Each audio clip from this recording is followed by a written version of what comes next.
I call the regular meeting of the Town Council for the Town of Mountain View to order remotely at 6:34 p.m. on January 12th, 2026. Madam Clerk, will you please call the roll? Mayor Mitchum, Here. Mayor Pro Tem Alguin, Here. Councilmember Bailey, Here. Councilmember Davis, Here. Councilmember Debner, Here. Councilmember Lasher, Here. Councilmember Randolph. Here. You have a quorum. Thank you. Will you all please rise if you are able and join me in the Pledge of Allegiance? Our clerk has a flag that she's going to put up.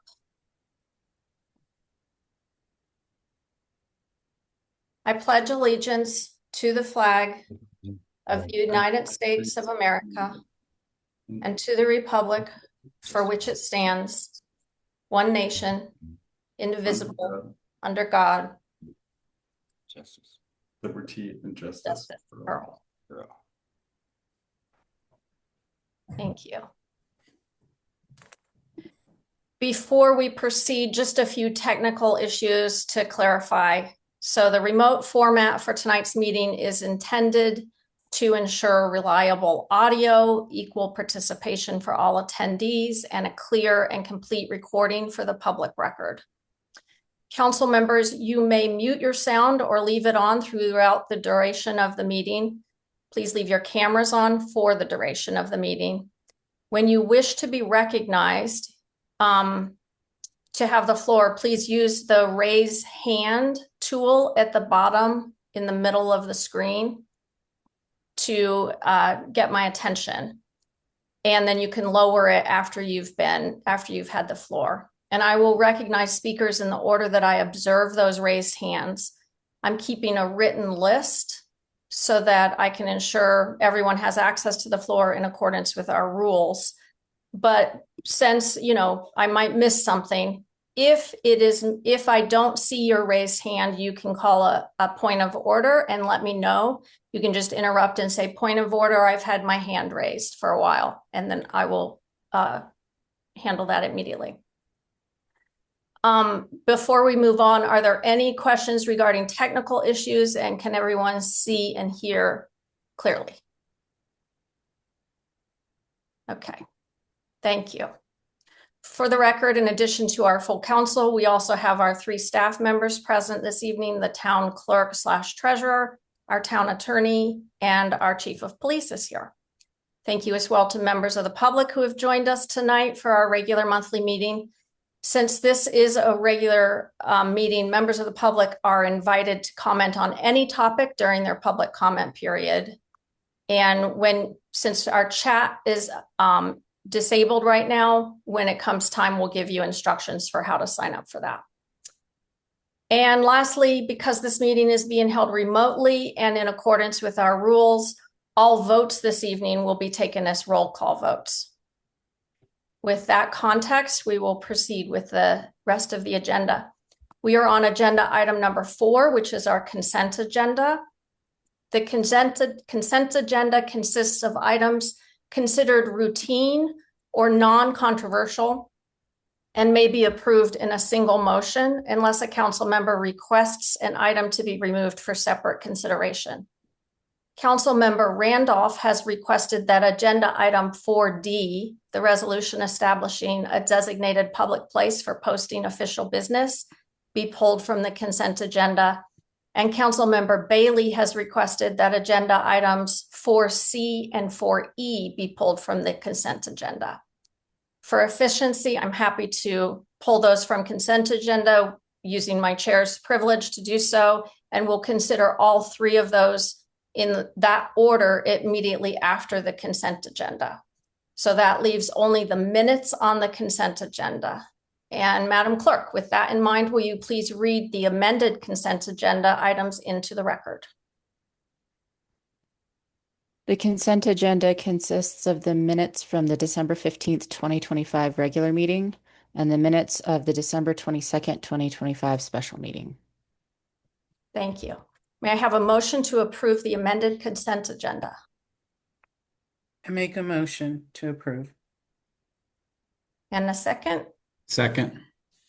Will the clerk please call the roll call vote to approve the consent agenda? Mayor Pro Tem Alguin, Yes. Councilmember Debner, Yes. Councilmember Bailey, Yes. Councilmember Davis, Yes. Councilmember Lasher, Yes. Councilmember Randolph. Yes. Motion passes unanimously. Thank you. We're on to agenda item number 4C, which is the first of the 3 items that were pulled from the consent agenda. May I please have a motion from our Mayor Pro Tem to bring this item to the floor? It is a second reading. I move to approve ordinance 2025-12-15A, an ordinance of the Town of Mountain View granting a franchise to Public Service Company of Colorado the right to use the streets within the town to furnish, sell, transmit, transport, and distribute gas and electricity to the town and to all residents of the town, the right to acquire, construct, install, locate, maintain, operate, and extend into, within, and through the town all the facilities reasonably necessary to furnish, sell, transmit, transport, and distribute gas and electricity within and through the town, and the right to provide street lighting service to the town and fixing the terms and conditions thereof. Thank you. And a second? Second. Will our town attorney please share the information about this second reading? Right, so this is a second reading regarding Excel's franchise in the town that we discussed at the last regular meeting. It gives them the ability to distribute gas and electricity in the town, and it's a requirement of state law that all franchise agreements be approved by ordinance as they're being renewed. So that franchise agreement that's actually attached to the ordinance is very, very similar to the franchise agreement we've had in place for the previous 20 years or so. Thank you. Councilmember Bailey, you were the one to request that this be pulled from the consent agenda, so you have the floor first. Yes, thank you. So I noticed that it doesn't state in here that it's the second reading, which I thought was a little bit different. And usually we always state it's a second reading, and there is the only mention of it being a second reading is in the future agenda schedule. And so if I was just a resident, I would think, oh, you're putting a first reading in a consent agenda without even discussing it. And also the franchise agreement, if I didn't, if I was a resident, I didn't go to the last meeting, I wouldn't have had a copy of the franchise agreement. So I would prefer if those had been added to the packet of information, if at all possible. I know it makes it longer, but it's not part of this packet. So it was more of a procedural thing that I wanted to have it pulled from the consent agenda than it was anything that was really controversial. But it's just, for me, it didn't set the right tone for not stating that it was second reading and also not including the franchise agreement. The franchise agreement should have been included in the packet. I think that was just an inadvertent. Do you have anything else to add, Austin? Should we have the second reading moved to the next meeting since it wasn't in the packet? Yeah, it should have been included in the packet. Yeah. Thank you for bringing that up. I would probably pull it. Yeah. So I can just use my chair's privilege to pull it and put it on, or do they have to move motion? They've got to amend because we've got a motion on the floor. So we'll need a motion to amend to push the second reading of ordinance number 2025-1215A to the next regularly scheduled meeting of the town council. So moved. Second. So this is a motion just to move it to the next regularly scheduled meeting. We have a special meeting on the 26th. Oh, let's do the special meeting. Can we have a friendly amendment? So come from Kathleen Bailey, or sorry, Commissioner or Councilor Bailey, as the one who made the motion. Yeah, that's fine with the so moved to go to the 26th. Perfect. Do we need a second? Second. Thank you. Will the clerk please call the vote? This is on moving the franchise agreement to January 22nd for second reading. I mean, 26th for second reading. Mayor Pro Tem Alguin, Yes. Councilmember Bailey, Yes. Councilmember Davis, Yes. Councilmember Debner, Yes. Councilmember Lasher, Yes.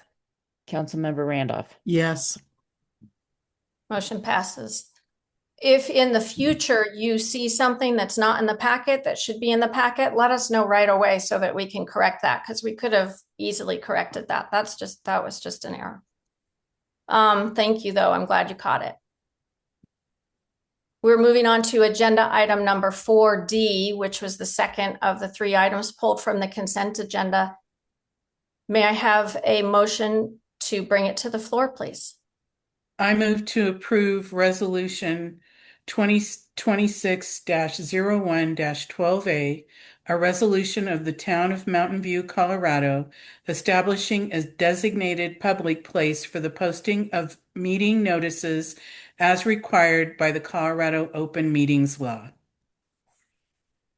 Second. Thank you.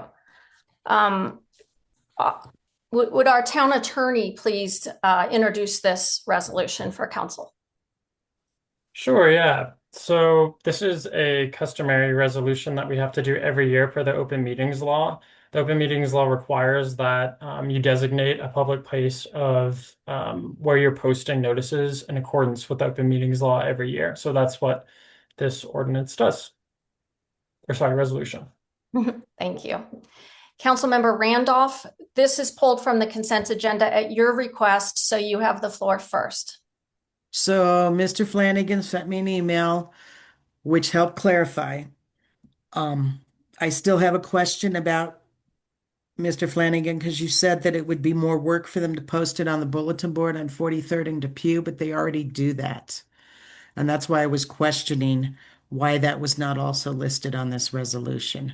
I think as a new council person, when resolutions that have been standard are put under the consent agenda and we don't really understand them, it's nice to have an opportunity to discuss them. So that's why I questioned it. Your email was very helpful and I thank you for that. I don't know if the bulletin board needs to be included on 43rd or not. I could speak to that. Okay, thank you. Okay, so it's a requirement to list at least the one major posting area. Now, any other cursory areas that we do post it as a courtesy to the community is not required in the resolution. So that posting area that you're speaking of is just some place that we post as convenience to residents. Okay, That's the difference. That makes sense. Thank you. Mm-hmm.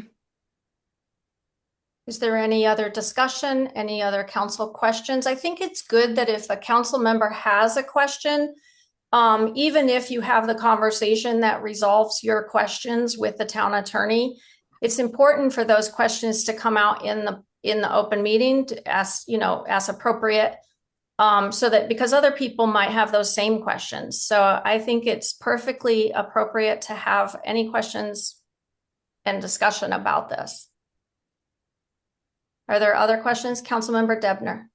Is there, I guess, I'm curious from Charity's perspective, our town clerk, if, it would be to our benefit to list both locations just for clarity, or is this more just a legal, meeting the legal requirement? If you list every single complimentary posting area that we do in town and say we have an emergency meeting and we only post it on the website and outside town hall, then you're out of compliance. So the more you list, the harder it is to make sure that you're hitting each one of those areas under the regulation. So we only have to designate one. We do second, 2 as an alternate, just because it's town hall. And then when staff has time and it's appropriate, we put them in other places, but you don't want to pigeonhole staff that way. Thank you. Mayor Pro Tem Alguin, you have your hand up? Yes, I just have a question. Is the posting at the little bulletin board that's next to the bench, or are we talking about the bulletin board that is right on 43rd. The bulletin board on the bench at Town Hall Okay. is the one that we're identifying in the resolution. Any other questions or discussion?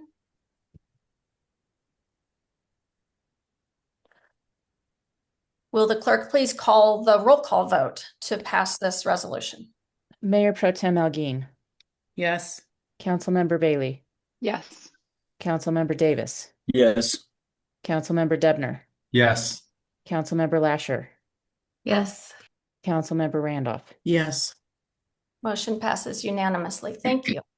We're at the last of the 3 items pulled from the consent agenda. This is agenda item number 4E. May I please have a motion to bring it to the floor?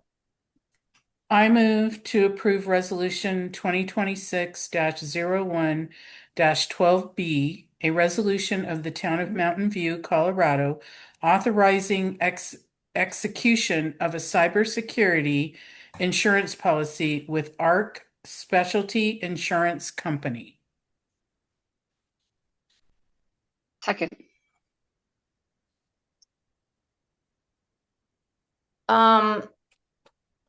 So I didn't previously ask the town clerk if she wanted to review this resolution with council, but probably you're the best person to introduce this resolution. Do you want me to do it? Okay. So in 2023, I apologize, the materials were not in the packet for the attachments, but in 2023, we recognized that the cybersecurity insurance that CIRSA offered, we had not signed up for it before. There was an increasing need for that because one of our neighboring municipalities had gotten hacked severely, and we were just all becoming more aware of the need for this kind of insurance. And CIRSA does offer the insurance, but the price tag was a little hefty for us. It was in the $17,000 range. And so we asked our on-site solutions, our IT supporters, to see if they could do some research. Were there other providers that might offer insurance for us at a competitive rate? And they had an employee at the time who was particularly good at cybersecurity, and he worked hard to help us understand where our risks were and to look at, within his network, what was available. So ultimately what we ended up with was this same company. It seems like they've changed some of the company, but it's the same company. And they gave us a price that was considerably better than what CIRSA was offering. I don't remember the exact numbers, but I think some of those numbers are in your packet. And so we've renewed that twice. We purchased it once, then we renewed it one time after that. And this would be the second renewal, so the 3rd year, if you approve it. And so it is going to be lapsing, and we received an email stating that it was going to be lapsing, and were we ready to sign up again?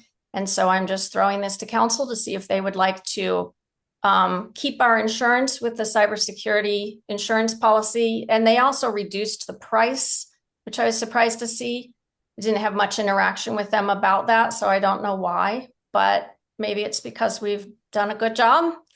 And so it's really just up to council. Would you like to renew this insurance, or would you want to put this out to bid and let it lapse while we do that?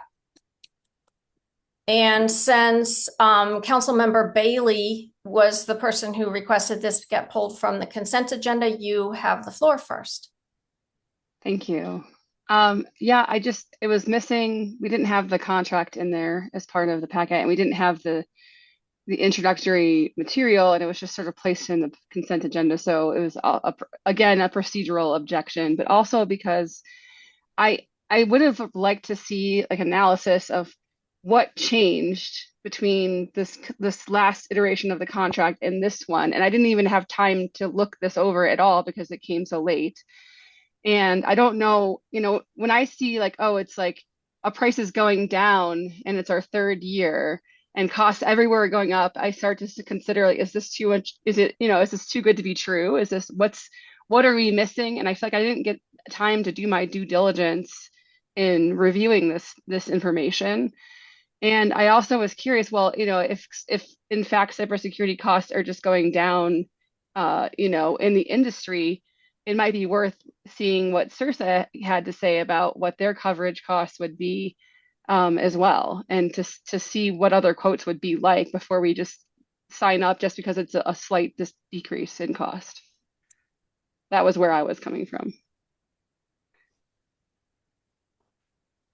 That makes sense. Do other council member Debner? I guess I have a question directed towards Mr. Flanagan. So since Exhibit A in the resolution is not part of the packet, is this also a resolution that we would have to postpone because of the procedural issue? Yep, I think so. Let's get it to January 26th, which would then give us an opportunity to talk with CIRSA and have some numbers from them. Other questions or concerns, thoughts from council? Councilmember Devon. So I noticed that the policy period would be from January 26th. So we would probably have 1 day of lapsed coverage. Or I guess, how long is the quote good for? Or is there any concerns about that? It's a 30-day quote is what they told me in the email, although the information in the packet says 45 days, but they told me 30 days in the email. Councilmember Bailey? Yeah, Go ahead. I was just curious, if we could have some sort of an analysis between anything that might have changed in the language. I know you said there have been changes with the company, and so it'd be nice to know what was different. If we could have some sort of an analysis between what that contract was like before and what this one has in it, because I feel like that's really pertinent. Yeah, I'm sorry. I didn't make this clear. It's the exact same coverage. The exact same coverage. It's just the name of the company has a different name. They have the same name, but they also have additional names that's all it is. But it's the exact same coverage. Councilmember Lasher, you have your hand up. I was just gonna ask, sorry, Austin, what is gonna happen if we have like a lapse in coverage? Like, are we setting ourselves up in case something happens, or can you just kind of speak on that a little bit, please? Sounds like the lapse will be a relatively short period of time if council does act at the next meeting, but it would mean that you don't have cybersecurity coverage for the lapse period. So if there was any sort of issue related to that where you wanted to draw on insurance, you wouldn't be able to.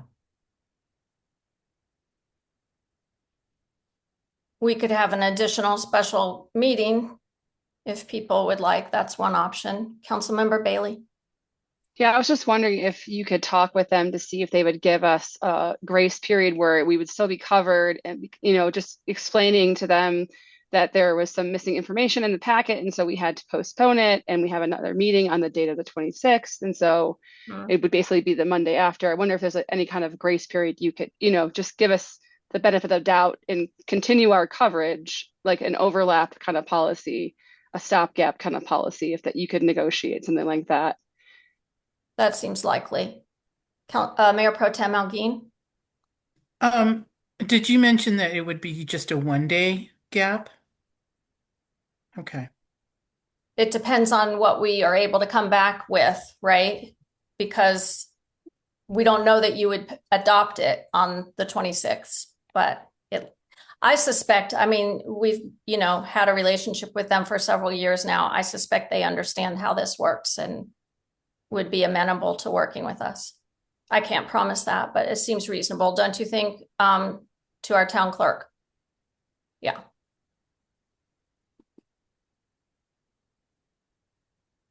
So it's Councilmember Debner.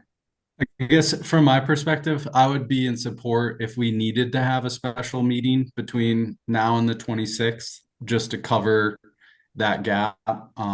Particularly thinking that, this is a public meeting, and if I was a cybersecurity, fraudster, Right. that one day would be like a good opportunity.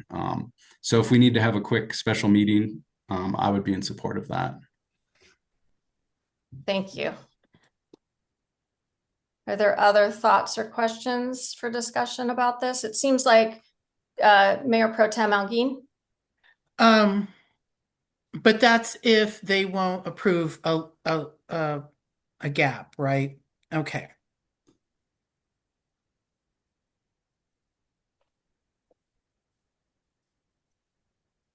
So let's have a motion to continue this to January 26. I move to continue the discussion to January 2026, 26th. Second. Will the clerk please call the vote?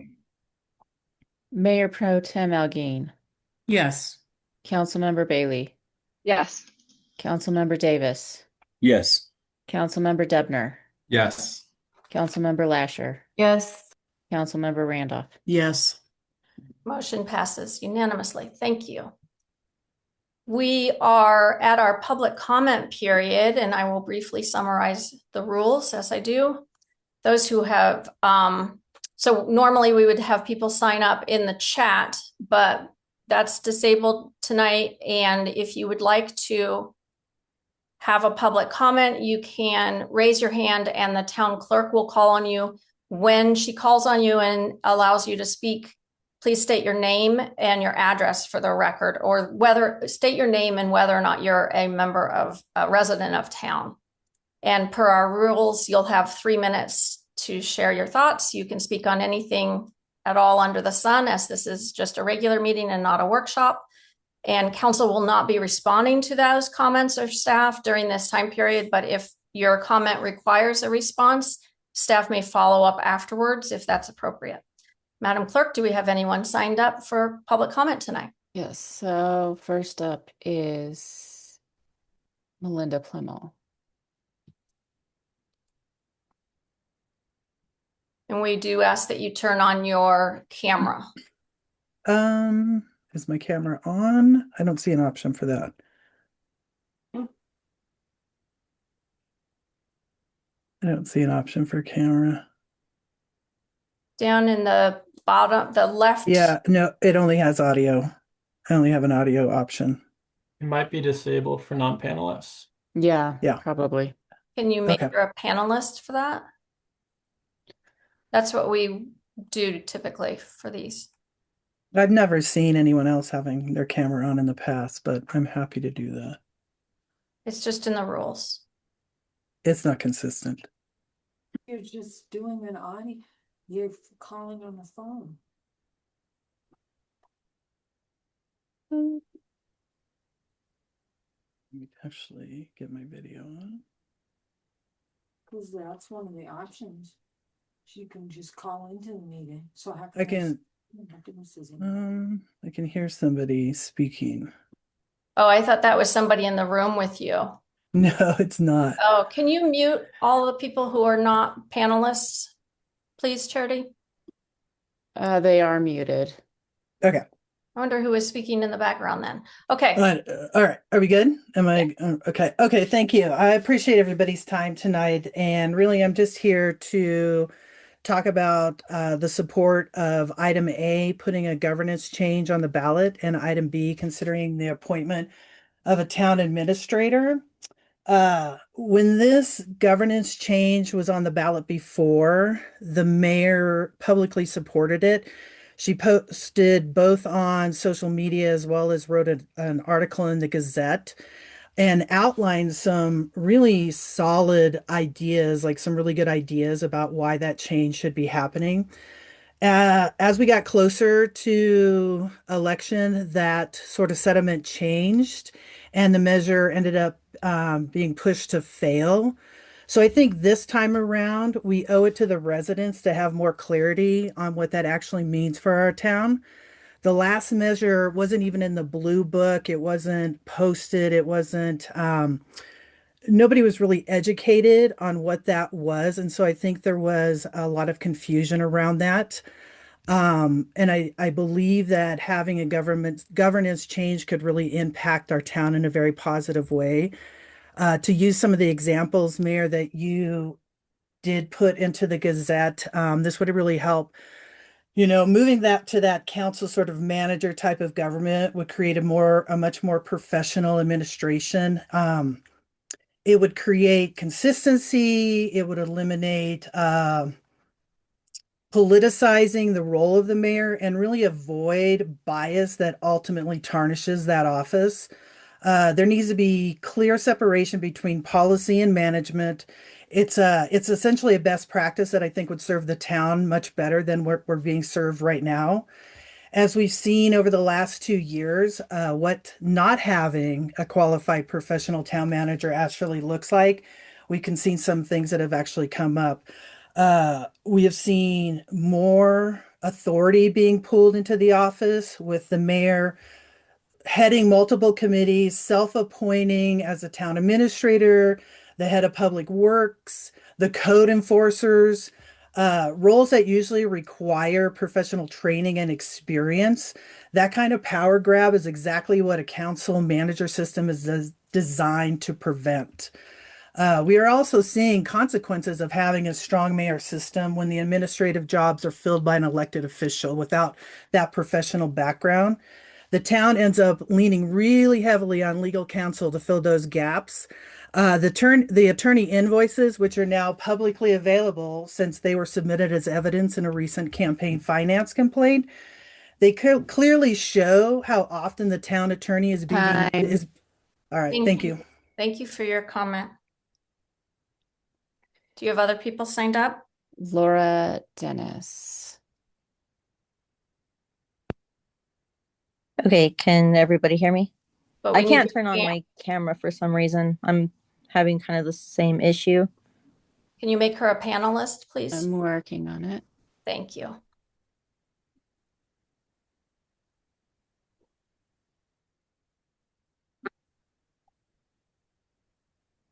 Okay, give me 1 second to, let's see if this comes up. Okay. You're there. Ooh, there I am. Okay. Let me adjust the angle. I'm in my room right now, so it's kind of hard on this. Okay. I just wanted to also, I'm commenting on the town administrator discussion that, well, it hasn't been discussed quite yet. But I feel like, we've already danced through this once. The voters overwhelmingly said no, they didn't want it. I, as a prior council member, had experienced having a town administrator in lieu of the mayor kind of running day-to-day things. And I can tell you right now, it was an absolute nightmare. I think as, six of us on a body were being told one-on-one different things, it created a lot of chaos. And in turn, I think it created a lot of the problems that we're seeing now and some of that distrust. I would definitely not recommend it just from my experience. I feel like, efficiency, if we're thinking about reducing some of that confusion and getting more efficiency in office, maybe lightening that load on administration by reducing council.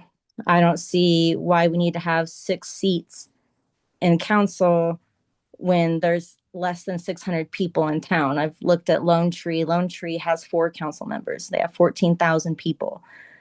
There's just simply too many cooks in the kitchen, and trying to pass this off as anything else but being petty due to, the loss of the mayor that you wanted is just, try paying it any other way. It's not going to happen.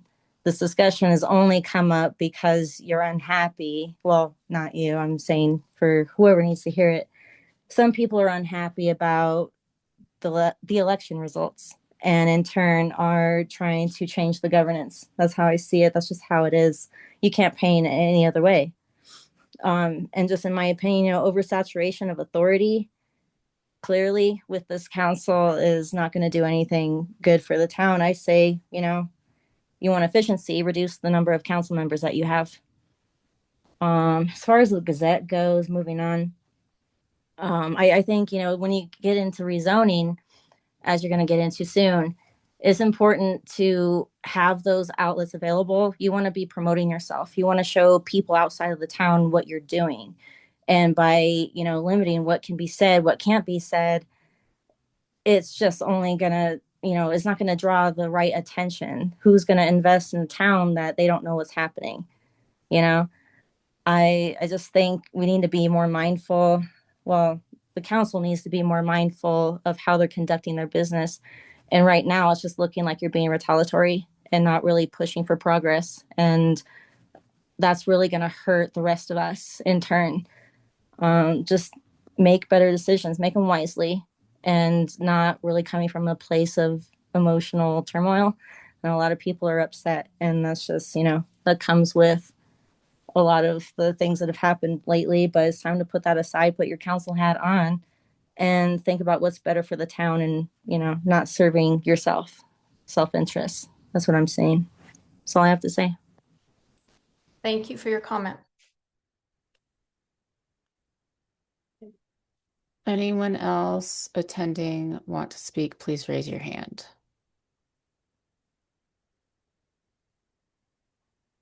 I know Teresa Freeman had reached out and wanted to speak, but she has gotten off the phone call since. Okay. Oh, Brian Carney.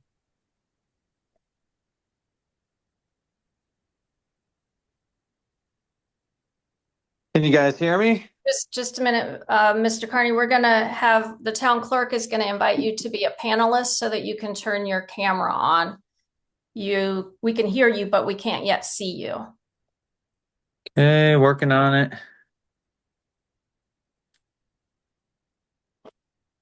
There we go. Yeah, my name's Brian Carney. I'm on Ames Street. I would just like to say I am very much in pro of a town manager. I think it's a great idea. I think having the power rest with the mayor is not working out for the rest of the town. I guess my other public comment would be I did not see anything in the town agenda that related to any sort of formal apology for what was allowed to be printed last time, the lies. I don't know if I need to read the letter from my employer every town meeting, but I think it was so out of bounds for the mayor to allow something like that to be put in. My question has still not been answered about who informed Councilwoman Lasher about this incident. I talked to my one neighbor, Sue. She has not said she did not tell anybody, which means it either came from the mayor, from the police force, from somewhere. I would really love to know where, because if her statement about being so concerned about my well-being has even a little bit of validity, then she should have no problem telling me exactly who informed her of this incident. So I really hope the rest of the town council passes the town manager, town administrator. I really think a qualified professional is needed in this town at this time. That's all I have to say. Thank you for your comment. Would anyone else attending like to speak?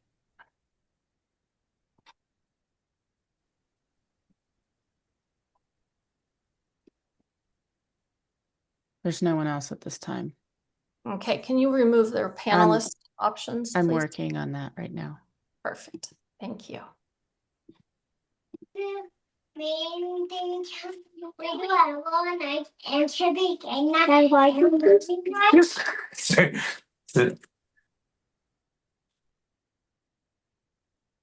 Okay, we have everybody else removed as panelists, and we are moving on to the next agenda item, which is agenda item number 6, regarding the reappointment of our town clerk / treasurer. May I please have a motion to bring this item to the floor?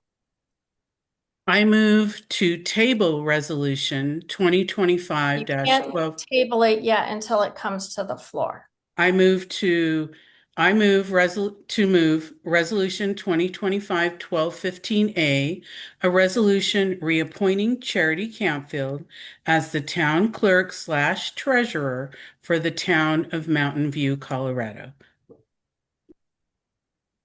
Austin, are you okay with that reading of that? I didn't quite say a resolution number 2025-12-15A, that you move to approve it.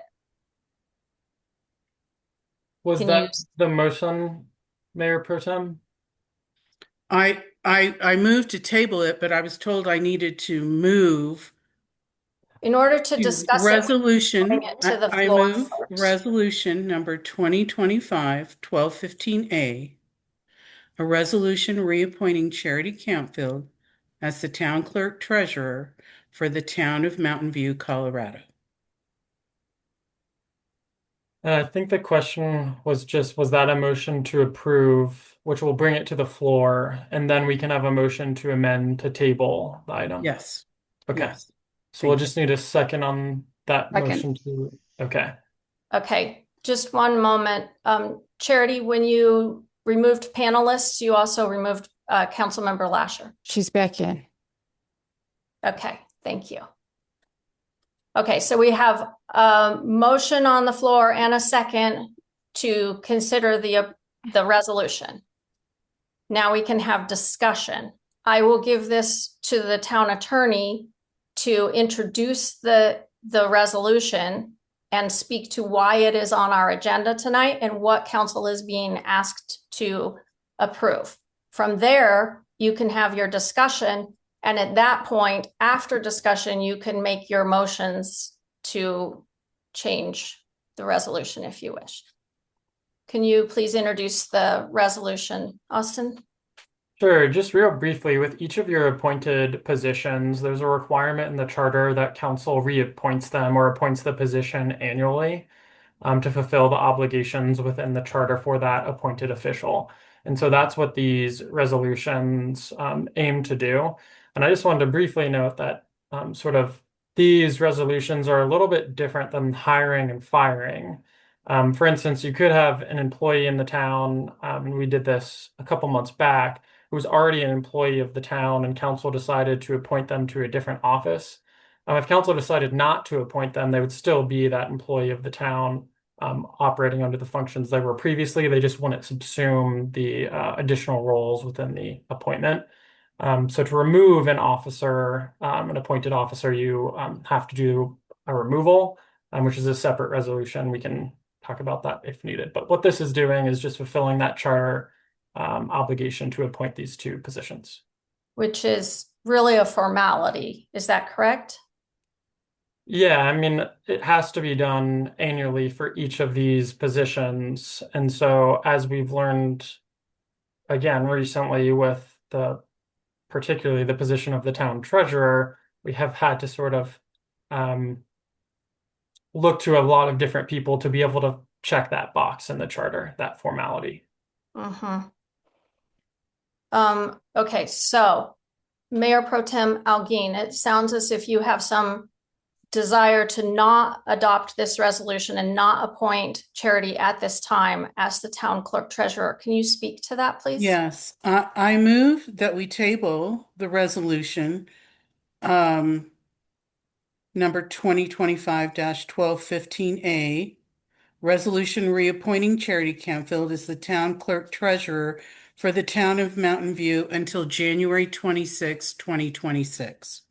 Before you get a second, let me be clear that without explaining yourself there and sharing a little bit about why, it's going to be hard for council members to know how to vote on that. And so it'd be good if you could describe a little bit about that. I would like clear, I need clear communication, more conversation in regards to her job description and her duties. And so that's the reason why I'm moving to table that until January 2026, to allow me and other council members to do further research. So her job description doesn't have the appointment of the clerk has no impact on her job description. You can separately request that we have a conversation on January 26th about her job description and her contract or anything like that. But the appointment doesn't need to be held up in order to have that conversation. Do you agree? May we have additional council questions and comments? Well, we do have a motion on the floor, so I just want to be We mindful don't have a that, second yet. yeah, do we have a second on the motion on the floor? Which is a motion to amend to table this resolution until. I second. Okay. Second. So, okay, so we've got a motion and a I second now. second. We heard you. Thank you, Councilmember Davis. So going back to the question, they may easily have a conversation about the clerk's job description. And if I understand it correctly, you want to have a conversation. I'm not sure if I heard it entirely, but you wanted to have a conversation about her job description. So that conversation about her job description, they're not really, the appointment and the job description aren't really the same thing. Can you speak to that, Austin?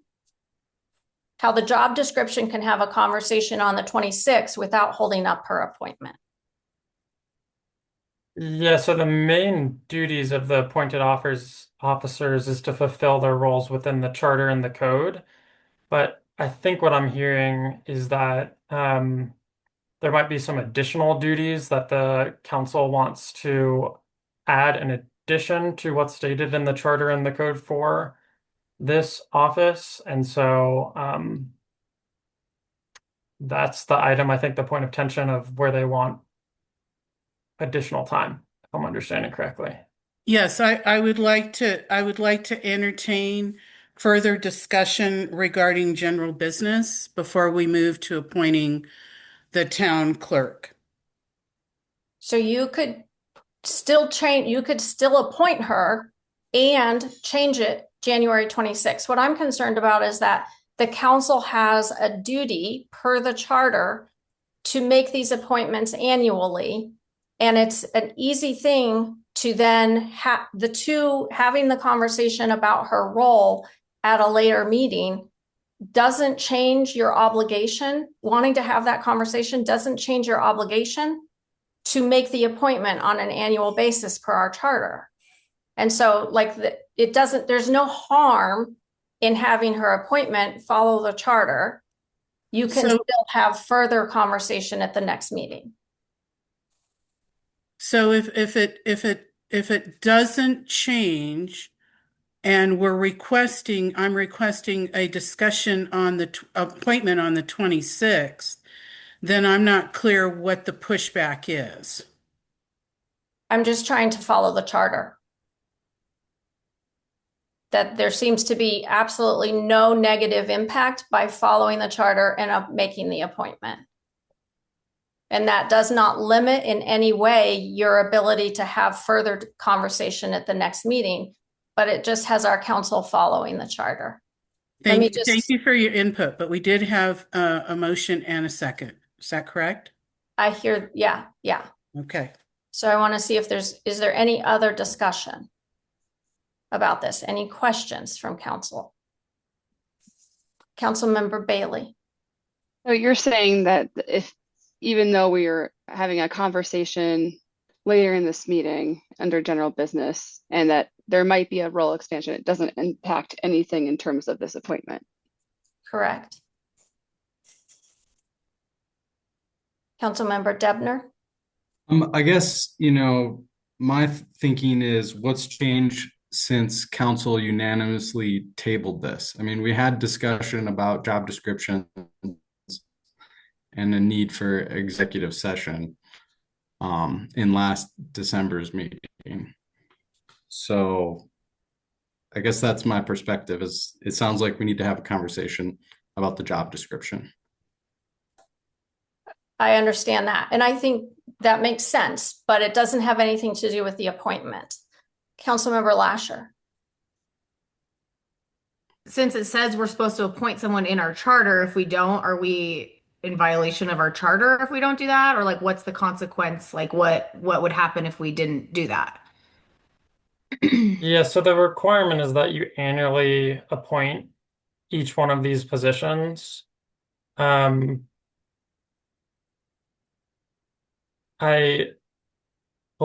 need to double check whether it actually states at the first meeting of the year or not. It does. Okay. So then, ideally there is an appointment for the position in accordance with the charter, but it could come with conditional language regarding the job description shall be brought back at the next regularly scheduled meeting for further discussion and deliberation. Are there any other Councilmember Davis? I have a question for Austin. Since the mayor would benefit financially if we do not approve a governance change or a potential administrator, should she recuse herself? I'm gonna say that this is out of order because it's not part of what's on the current. We've got a motion and a second about appointing the clerk treasurer on the floor, and then a motion and a second to table that item. And we're having discussion about the appointment of the clerk. Okay, I'll hold that till then. Yep, well, we can discuss that at the next item. Yep. Any other discussion from council? Thoughts? Okay, so we're going to have the vote on whether or not to table the appointment of the clerk treasurer, which is resolution number 2025-12-15A. Will the clerk please, and this is a motion to table it until, or continue it until the January 26th meeting. If I'm understanding it, if I'm remembering correctly, Right. Will the clerk please call the vote? Mayor Pro Tem Alguin, Yes. Councilmember Bailey, Yes. Councilmember Davis, Yes. Councilmember Debner, Yes. Councilmember Lasher, Yes. Councilmember Randolph. Yes. Motion passes unanimously. Thank you. Moving on to our general business. I want to just briefly review why these items are on the agenda because I got some questions from our community members. Agenda item number A about the question of governance change on the ballot and B about the potential appointment of a town administrator are both on the agenda at the request of individual council members who reached out to me via email to make these requests. Agenda item number C in our general discussion is on the agenda because a council member suggested that we discuss it again to make sure that we're all aligned on the time frame or rethink that since there's been a change in the council since we agreed on the time frame for that schedule. And agenda item number D is on the agenda per the request of council as a whole in a prior open meeting. E and F are routine matters that we need to discuss at the beginning of each year. So I'm thinking of these items as initial discussion conversations. And since there's no resolution or ordinance associated with them, so I just want to sort of frame it in that way. I think since we haven't talked about them yet, it's helpful to understand why there's no resolution or ordinance with them for community members. So the first item is agenda item number 7A, which is the consideration of a ballot question to the voters for a governance change for the town of Mountain View. And Councilmember Bailey, you were the first council member to request this item on the agenda in an email to me. You have the floor to start us off. I just wanted to state before we finish our discussion, I do have a motion that I'd like to make on it. I would like to direct the town attorney to bring a governance change from a council mayor or a strong mayor form to a council manager form as an action item here, setting the ballot with that change under substantially the same terms as the red line for a November 2026 election. That's my request. I think there should be a discussion about that if we want to. I'm not quite sure, Austin, how to handle that motion without having had a discussion yet. So was that a motion, just to be clear? Well, it was, I mean, I just want, that's my request, and I just don't want to lose my request in the muddle of the discussion. Gotcha. So I think it's that we're going to have the conversation, and at the end of it, Councilor Bailey is saying that that she intends to make that motion. So that way, everybody on the council has a better sense of the context of why you brought that issue to the floor? Yes. Okay, thank you for that. So that was not a motion for the record. Do you want to talk a little bit more about your reasoning for that so that we can have a full and frank conversation with the full council? Yes. I mean, I come at this from a public affairs perspective. I have a doctorate in public affairs, and sort of like public affairs 101 is the separation between politics and administration. And the reason you do that is because sometimes when you blend the two, as we have in our town, it gets muddy and murky, and we've had um, continual issues with the muddy and murkiness of the way the town is run and the structure of the governance. And I do believe you have written about this in the Gazette previously, and I thought you made really great points. And I don't think things have changed at all. In fact, I think that it's become more glaringly obvious that we need to have a separation here. Also, if you have a governance change, you have like a town manager in place, and they are a professional that carries on the work. They're like the civil service, whereas the mayor is kind of akin to like the president, but like the town manager is like a federal employee who is a professional who knows, has studied this and knows all the ins and outs of it and has all the best practices identified, and they don't get caught up in politics because they serve the general public, and they don't it's a service thing, not a political thing. And I think we would benefit from that stark separation in the town. Other discussion from council members? I see Mayor Pro Tem Alguin has her hand up. Yes, my discussion is not about personalities and not about past leadership. It's about governance structure and what serves Mountain View best in the future. The strong mayor model did serve Mountain View well when the operations were less complex. Expecting an elected official to simultaneously lead politically and manage operations just creates a strain and a risk. And the best practice in municipal governance is a clear separation between policy and daily operations.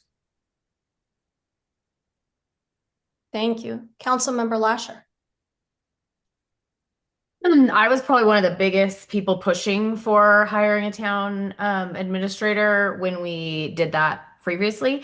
And being on council while that happened, it was a disaster, I think, from start to finish. And I think that it was the person we chose was not a good fit for our town, but I also feel like we're such a different town. Like a lot of people are, like thinking we're this big town. It's like we're a 4x3 town block, and so many people were angry when we did hire him about how much we were paying him, the car, like the allowance we were giving him for his car. And so I, do think it's a good idea, but I have such, like horror from what we went through. I mean, I think Charity can speak on the messes she's had to clean up, that he did. And so I think it's hard because we trusted in him. He has no, heart and soul. I'm sorry, I'm going to interrupt. We want to be really high level and not specific about individuals. Okay. And this is more about the governance change as a whole rather than the administrator. I'm sorry to interrupt. Okay. Well, I just lived it, and I think it was a bad choice that we lived through. So that's what I have to say. Thank you. Councilmember Randolph, Councilmember Davis, and Councilmember Debner, do you have thoughts that you'd like to share? I've Councilmember just did Randolph? some reading, and really a strong mayor management is pretty arcade. Most cities have a council manager, if I said that correctly. It just, with a lot of what Kathleen said, it makes sense to separate the two. There's lots of articles out there. One of the cities they mentioned was Boulder, that Boulder does not have a strong mayor and they thrive. Aurora just dropped their strong mayor because of issues. There's only a few cities that really have a strong mayor. You just have to get the right position, the right person in the position, and make sure that job descriptions are clear. There's no conflict between the mayor and the town administrator. Whoever the mayor is, don't take that personal. I'm just saying standard that's got to be like, when John came in, it was probably lots of trying to figure out who was doing what. And I think it has to be very, very clear so that there aren't issues. But all the reading I did said that a strong mayor is pretty old fashioned, that most cities do not do that. Mhm. So that's all I have to say. Thank you. Mm-hmm. Councilmember Debner. Councilmember Lasher, can you lower your hand unless you're waiting for another? Okay, thank you. Councilmember Debner, you have the floor. I guess I'm in support of a council manager form of government. I think the biggest benefit will be having a professional, non-political executive leader in that position. And the town administrator would be hired based off of qualifications and professional training, which is a contrast to being elected, where it's more of a popularity and by vote. And I think for the long-term future of our town, the chances that, one of our residents is going to be a town administrator and have that skill set is going to be slim. So I think the best value for our dollar will be hiring someone who's qualified and, professional in that regard. Thank you. Councilmember Davis? Yes. The question is for Austin.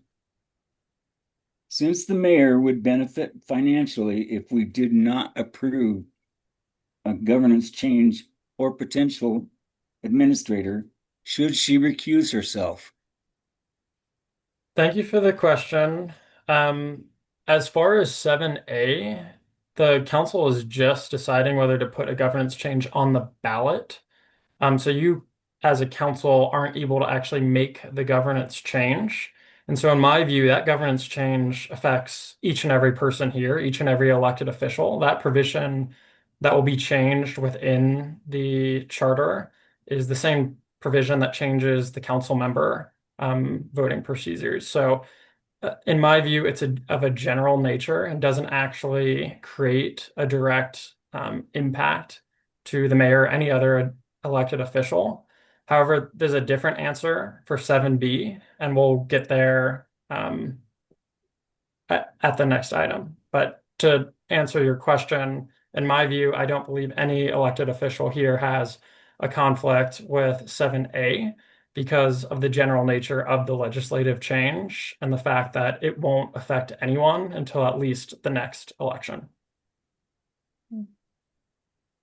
Does that answer your question, Councilmember Davis? Okay. Councilmember Debner? Yeah, mostly, but I have one more comment on this, if I could. Okay, go ahead. Let's keep the floor with Councilmember Davis, please. I would like to address the article that you wrote in the Gazette. And I'll quote. Last year, approximately 50 mayors, including me, at the CML event to engage in discussions about our shared experiences. When the moderator asked how many of us had professional managers, I was only one of two in the mayors without a professional manager to help. The reality is this places Mountain View at a significant disadvantage. Professional managers possess expertise, resources, and the full-time capacity to support their municipalities. Mountain View deserves this too. Do you still stand by that? I do. I think the question is a matter of timing and process, which I've said all along. So I think that we learned a lot from this last go around with having it on the ballot. But yes, absolutely, I stand by that. Okay, thank you. Yeah. So I saw Councilmember Debner was next, and then I'll call on our Mayor Pro Tem Elgin. And then Councilmember Bailey. Councilmember Debner, you're next. Yeah, I guess I just want to highlight that, ultimately this is a decision for the voters. And I think it will be to everyone's advantage to have this in the blue book.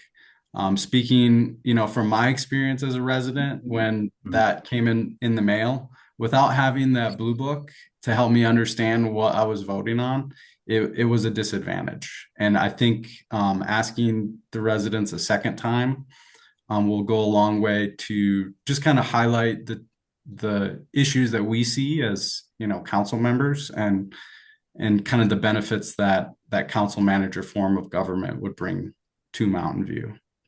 So Thank you. There is a process for getting things into the blue book, so that doesn't just happen automatically. And maybe Austin and Charity, could you guys speak to that before we move to Mayor Pro Tem and Councilmember Bailey's questions, so we don't lose that? Sure, yeah. Typically, the clerk would work on a summary statement of what the effect of the ballot issue is, and then you can include that in the blue book. And there's particular rules around sort of words, a maximum amount of words you can use, and sort of how the statement needs to be crafted. So I can certainly work with our town clerk on those blue book summaries once we get to that point. Charity, did I miss anything or? And that's all set in the election calendar of when those have to be due by, when the blue books go out. So it's all part of the regular election process. But I think that there's another piece that council members are speaking to. So they want to see in the blue book arguments for the issue. Yep. And so pro-con statements are due to the clerk by a specific date prior to the election so that they can get included in the blue book. And that would be communication during the election process from the clerk's office. So who writes those pro-con statements? I'll let Austin speak, but They can be submitted by anyone, but they have to be summarized often to meet the word count. And so that's the work that we can coordinate on. But you can put together a ballot issue summary, the town can, on behalf of the town, which is different than a pro-con. The town doesn't provide pro-con statements, but can summarize them to include the blue book. And we can, again, Charity and I can maybe do a more informed presentation when we get closer to election time. I think what I'm hearing Councilmember Debner say, and correct me if I'm wrong, is that, and I think somebody else said this as well, is that because the issue wasn't detailed in the blue book, voters didn't understand what they were voting on. They didn't know the pros and cons. That's not the responsibility of the town. That's the responsibility of the people who are campaigning to advocate for or against it. So as citizens and as community members who are invested in this issue, there would be, once it gets onto the ballot, there would then be committees formed to create campaigns for and against these ballot issues. Those committees then get formed, and then those members of the committee could submit pros and cons statements. Is that correct, Austin? Yep. Doesn't even have to be an issue committee, then just be a single resident. Great. So that wasn't a lapse in the town's not having those pro and con statements, just to be clear, wasn't a lapse of the town's responsibility in any way. Does that help, Councilmember Debner? Yeah, I guess sorry. From my perspective, just having educational materials for our residents to reference, so they're educated about, what are they voting on. I think that's critical. Unless they're watching, the town, the videos or attending the meetings, they're just not going to have the history of why did this come to me on the ballot. So I think it's really a service that we can provide our residents by when there is a ballot measure, that we educate them on what a yes vote means, what a no vote means. At least from my perspective, I think that would go a long way. That's part of my statement in response to Council Member Davis, it ties into that, where I said that it's not the issue of whether or not we should put it on the ballot. It's how we go about it. How does it get there is the lesson that we learned last time. That in the past, when we were drafting this to get it on the ballot, the way that it got onto the ballot was Austin and our town administrator and myself worked together and then brought that language to the council, and we had council meetings about it. And then council put it on the ballot. But a lot of municipalities have what's called a charter commission. When I first took office in 2021, that was the first thing that I talked to our town attorney about. And I had a meeting with Kendra Carberry about it. And I asked, can we have a charter commission? What would that look like? And because that's when you get members of the public to come to the meetings, they create a commission. And I mean, there's lots of different ways you could do it, but you have members of the public involved in that initial work so that the charter that's being proposed has been drafted by the community. And there's understanding in the community because you've had a series of meetings, and those people are people who are engaged in the community. So she said that would be upwards of $100,000 at the time, if I recall. It was a big number. And so then we started thinking about maybe there was another way to do that and to be more efficient. That's the route that we went. But Lorraine Trotter also has managed charter commissions I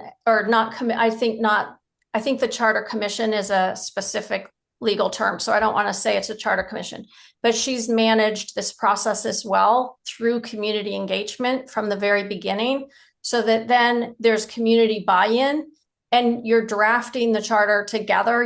You're making suggestions, you're having meetings throughout time, instead of by the time it gets it to the actual ballot, people understand it, instead of just the council saying, we're proposing this. You get buy-in all along the way. So I think that might be another route to go. And I think it's just a matter of timing. But I think that getting buy-in from the community and drafting it correctly is the key, because that's what we didn't do. We just didn't do a great job with that. And we tried to be efficient. We tried to save some funds and do it the way that, we were following council's direction, but I think we could do a better job of doing that. I have Mayor Pro Tem Alguin is next, and then I had Councilmember Bailey. So sorry, let me think about my thought real quick here. Okay, so I want to share that this discussion, the change in governance, is not a loss of control. Council retains full policy authority. Residents will continue to engage with their elected representatives, and administration becomes more transparent, accountable, and professional. And it's really about efficiency. Council sets up policy and vision, and the administrator would execute with professional expertise. So I think that's what we want to remember, is that council, and we're not going to lose control by having a town administrator. We're still going to be driving what policies we want to take place. Thank you. Councilmember Bailey? Yeah, I just wanted to respond to something that Councilmember Lasher had said earlier. She's like, we lived it. We haven't actually lived underneath a governance change. And I think that was actually really a source of most of the problems we had when we did adopt a town administrator, is that we didn't have the processes in place to really have role separation. And so I definitely think this is the way forward. And I also had a question for our town attorney. I was curious. I mean, I love the idea of a charter commission, but Austin, realistically, how long does that really take? Much longer, right? Like ballpark. You definitely want to get it started very, very quickly. And I can certainly bring in our election counsel on that issue if that's the direction the council decides to go. I I will guess just is state, there time enough to do that in before like a November 2026 election? I guess is kind of what my real question is. Or is that pretty much not happening? probably. Yeah, you could probably do it, right? You could probably get at the next meeting, pass a resolution that creates the committee, who's on the committee, fill those committee spots, set up the meeting dates for them, and start administering that committee. So there's probably enough wiggle room to do so. Um, just related to the cost really quick, why it's so expensive is you'll probably have your town clerk at every one of those meetings, which is going to be outside of office hours. And you're probably going to have an attorney there, whether it's me or not. And then after the committee kind of goes through their entire analysis, and has a recommended change, then you have an attorney go through and revise sort of everything. And so that's why there's a lot more cost baked in. Totally up to the council how you want to go about it, but something to be aware of. Just one quick follow-on Just question, if I may. go ahead, Councilmember Bailey, and then I'll call on you, Councilmember Randolph. Thank you. Thank you. I just didn't want to lose that thought. Austin, correct me if I'm wrong. You could actually put the language together for the ballot in November 2026, and simultaneously be looking at this charter commission. And also, you could even do a charter commission independently of a governance change. Like municipalities will do like charter commissions even when they're not doing something as big as a governance change. They're just changing their charter, which is, I know we've talked about that, when I've asked you about our charter and what you thought of it, and I think your direct quote was something along the lines of like, it's not what I would have done. So I feel like we still need to do a charter commission regardless of this discussion of a governance change, but I don't think it necessarily needs to happen in conjunction with the governance change and the ballot. And it might, yeah, sure, it may cement things somewhat, but I also like don't want to rush a charter commission and miss stuff just because we want to get it like to do it in conjunction with a governance change. And I think we could do a governance change prior to doing a full-blown charter commission. Would you agree with that statement? Yeah, I think that's about right. I'm just thinking back to we just did this in a different client of mine. I think the Charter Commission was around for about a year, and then we still had around like 3 or so months before we had to certify the ballot for the election. So that 3 or so months allowed council to kind of put their finishing touches and staff to put their finishing touches on what the Charter Commission recommended. So I think for that one it was about a year and some change. Thank you. Councilmember Randolph. So I also agree that I think a charter commission would be good. And I recall an article in the Gazette that Wheat Ridge had done that and they gathered residents. Mm-hmm. I don't know exactly when, but it was a while ago and it seemed to work well for them. Mm-hmm. So I think a charter commission is important. I think it sets us up for success. And I think we just were really not set up for success for a number of reasons. The thing that I'm wondering about is how do you approach the issue with like in your own thinking? And I'm asking all the council members this, that the voters did just say no to this. How do you feel about saying, okay, we heard you and we're gonna do it again?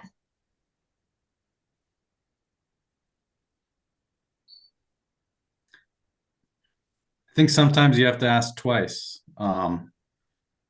Simple as that.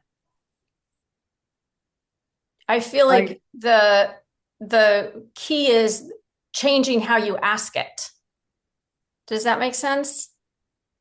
Just in response to that answer, that if we need to ask it differently, we need to involve the community and then bring them along and have their input so that then when you're asking it in a way that meets their expectations and meets their needs as a community. Councilmember Randolph, and then I'll call on you, Mayor Pro Tem. If my memory serves right, and Councilor Bailey, you may be able to help me with this. when you guys first put this on the ballot, talked about it, there was supposed to be a lot of workshops for residents. I don't recall any workshops to explain the town administrator position. Am I correct there? I thought it was supposed to be really explained to people and it just kind of went away. May I answer? Yes. Yeah, go ahead, Councilmember Bailey. That was my interpretation too. I think that is exactly kind of what happened. Things sort of didn't get off the ground, and I don't know the true reasoning behind all of that. Perhaps the mayor can speak to that. I do believe the mayor had a change of heart after we started the work on the governance change, though, and I think that might have been directly related to the failure of the ballot measure. But I don't want to speak out of turn or put words in the mayor's mouth. Thank you. I'll respond to that after. Mayor Pro Tem Malguin, you have your hand up. Yes, I'm responding to your question about it was put on the ballot 2 years ago. And I think that lots of things negatively have occurred in town. And so seeing the politicizing of our governance has really changed the community's point of view. And I'm going to use the new council board as an example. The town wanted a different council to bring in some checks and balances. And I think that and I have a question for you, Austin, in just a second. I think that if we really bring the community and educate them and bring them together, that we could get a feel for what their position is. And Austin, I have a question for you. And this was also in relation to 2 years ago. When the council makes a decision and we as a board come to that decision, regardless of who votes, the majority rules, is it not our duty to not rehash and to promote and support the decision of the council? Yes. So per our rules, we do specifically state, I don't remember the language verbatim, but I can pull it up. But it's essentially what you just said, that after a council vote, council members won't individually rehash the debate, and will instead be supportive of how the council member or the council acts as a majority. We will speak with one voice, we say. Yep, thank you. Mm-hmm. So I'm feeling like there's a little bit of questioning about whether or not the process was impeded intentionally. And I'm going to state for the record very, very, very clearly, the process was not impeded intentionally or otherwise. The town administrator, the attorney, and I worked together on that red line and followed council's instructions very closely. So there was no, we're going to hold workshops and now we're not, or, we're going to work against this in some way. I did have a fairly substantial change of heart in terms of whether or not it was the right thing to pass at that time. And I'll speak to those items, my concerns about that at the next agenda item, if I'm allowed. But in terms of this agenda item, considering whether or not to put this ballot question to the voters, I think the process and the timing is critically important. And I think it should go to the voters if council wants to give it to the voters, but that we shouldn't rush through it because we learned that lesson last time. And I think we should engage the voters and have their input all along the way, so that by the time we get to the place where they're voting on it, there's a true consensus about what the changes are, and there's been input from the community. So that's sort of, that's where I stand on this particular issue with the ballot question. And I hope that is clear for people. Mayor Pro Tem Alguin, I see your hand up. Thank you. I do, this is just a comment. We have learned a great deal from that last experience. Mhm. And we do know the importance of qualified staff, and we do know how to make the process more streamlined, and what we need to do to get community engagement. I think we have learned from the past. We know what we can do to improve success. Mm-hmm. Other discussion or thoughts? Councilmember Bailey. I'd like to revisit what I opened with and ask that we direct the town attorney to bring the governance change to the ballot, and bring it forward for a November 2026 election under substantially the same terms as the red line. So are you saying skip the community engagement? No, I'd like to do that in conjunction with it, but I want to do it simultaneously. The community engagement is designed to make those red line changes, because that, in my mind, maybe there's a different reading of it. But if you give the community the red line and say, here's what we're proposing, what are you engaging the community on? Austin, go ahead. So yeah, I think the distinction needs to be whether council's actually going to have a home rule charter set up. And if so, then that's a committee formed by council, filled with, again, members of staff, potentially members of council, and members of the public who sort of lead the revision process. Or if the town instead wants to just bring the ballot issue forward like we did last time, and put it on the ballot, and you can still include sort of however many workshops you want, and invite the public to attend and give input in that way. But I think that's the distinction that needs to be made. I would prefer to go with the latter. Okay. And just to clarify, Councilor Bailey, was that a motion that you had? Yes, I would like to move that we proceed in that fashion. Thank you. Can we, just for the record, have a really clear statement about what that motion is? I think it's hard when we don't have that motion written out. Well, I thought I had kind of more or less stated that motion. Right. Do you want me to try to repeat it? And then Councilor Bailey, you tell me if this is right. Okay. It sounds like it's a motion to direct staff to bring forward a ballot issue to change the governance structure from a strong mayor system to a council manager system, and to bring that ballot issue question for the next regular election in November 2026. And I say so moved because that's a lot of words. So moved. So be looking for a second now.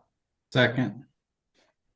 Okay, so we need a little bit more discussion about this to understand some of the staff direction. I understand the motion, and that's helpful. You're also wanting to do community workshops to support that existing red line, because one of the questions one of the clarifications that Austin had was to get community input. So what input what did those workshops look like? What are those? How does that proceed just procedurally in terms of moving this forward if you're using the red line that exists already? How do we engage the public? What does that look like? Councilmember. Yeah, so I think that the existing red line could be a jumping off point, but that's subject to community input. And I think maybe Austin can help me out here in explaining, since he's gone through this before with other municipalities, what that might look like and what might be advantageous to our end state goal. Yeah, I mean, I think we could literally host a workshop for every single section you're changing and just do it piecemeal in a bunch of different meetings. And then at the end of all those workshops, we'll have to obviously talk about scheduling and what have you. But at the end of all those workshops, then you actually have the finalized clean version adopted by council by resolution, setting the ballot issue and moving forward from there. That's very helpful clarification. Thank you. I misunderstood. I thought you were saying use this red line as the thing that's going to go on the ballot exactly as it is. But you're saying use it as a starting point and have the goal be getting it onto the ballot for the November 2026 election. Yes, sort of like an express lane, if you will. Use it as a sort of jumping off point. We kind of know what things need to be changed in the charter to make this more effective, but also to bring the community in and have a voice on those changes as well. But having a starting point, because we've already done the work, so we might as well use it. Other discussion or thoughts before we have the vote? Mayor Pro Tem, you had your hand up for a bit there. Did you? And then you lowered it. No, my questions were answered. Thank you. Thank you. That one. Councilmember Randolph. And I see you next, Councilmember Lasher. How soon do we start putting this on the agenda? Would be my question, because things seem to get put off, and we're going to be on a really tight time frame here. So I just want to make sure it gets so covered. Glad you asked that. That's a big fear of mine too, because we've got a very, very full plate and limited staff capacity. And that is one of the reasons why things don't come back as fast as council would like them to, because staff, including and myself, are, we have a full plate. Let's put it that way. So, Austin, what do you think in terms of getting it on the agenda? I don't think I'll need much time with the charter changes. I'm just looking at them now. So I can be ready whenever. It's up to you. I think I'll want Charity to take a look at it for sure. I know she wasn't with the town when we originally put these together, and I need to just make a couple of amendments based off charter changes we've made since we brought this forward. But it'd be great if we could not do the next meeting, but maybe the one after. Yeah, we got to get through the rules first, because that's part of what's going to help us function well in the meantime. Is those rules are critically important, and I don't want the rules to get bumped. So, Councilmember Lasher? I just wanted to say that I really want to include the residents in this, because I feel like if they are involved, then they're more willing to pass it than us just telling them like last time. So I just really, really want to make sure that we're having workshops and reaching out to the whole community, not just, we need to make sure everyone understands and it has their voice heard, and, so we can get it passed. Thank you. Any other discussion from council before we vote on this? Will the clerk please call the vote for this motion? Mayor Pro Tem Algeen. Yes. Councilmember Bailey. Yes. Councilmember Davis. Councilmember Davis.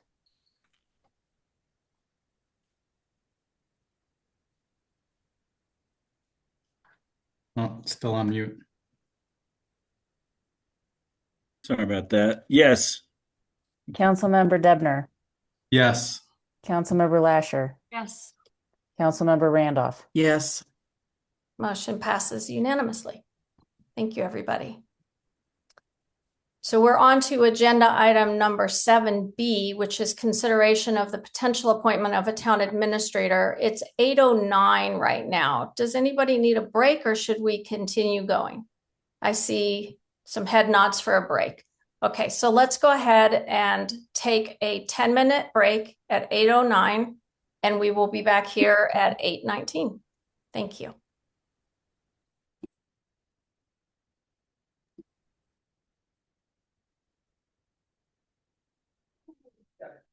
I gotta go this way. It's too dark. Too good.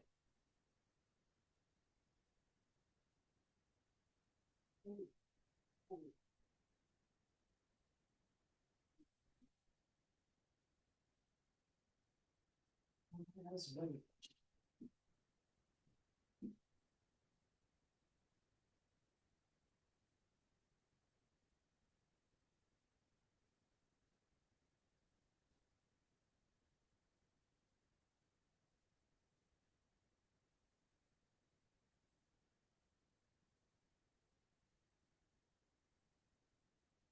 So much.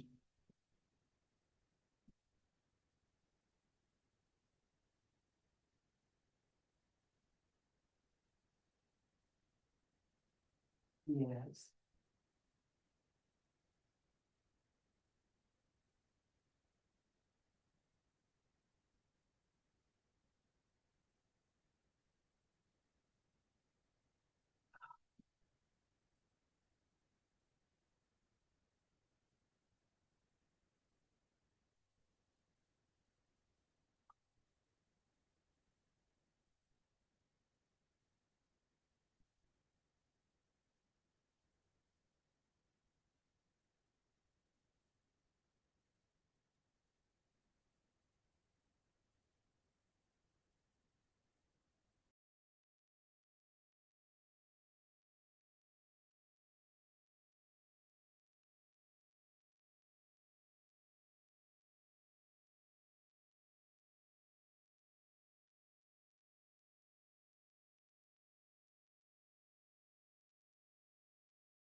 Okay, people, we are at 8:19.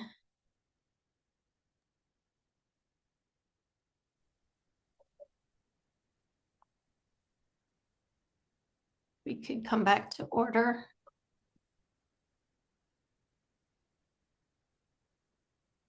I'm going to give us a few more minutes to see Councilmember Randolph and Councilmember Debner. Thank you.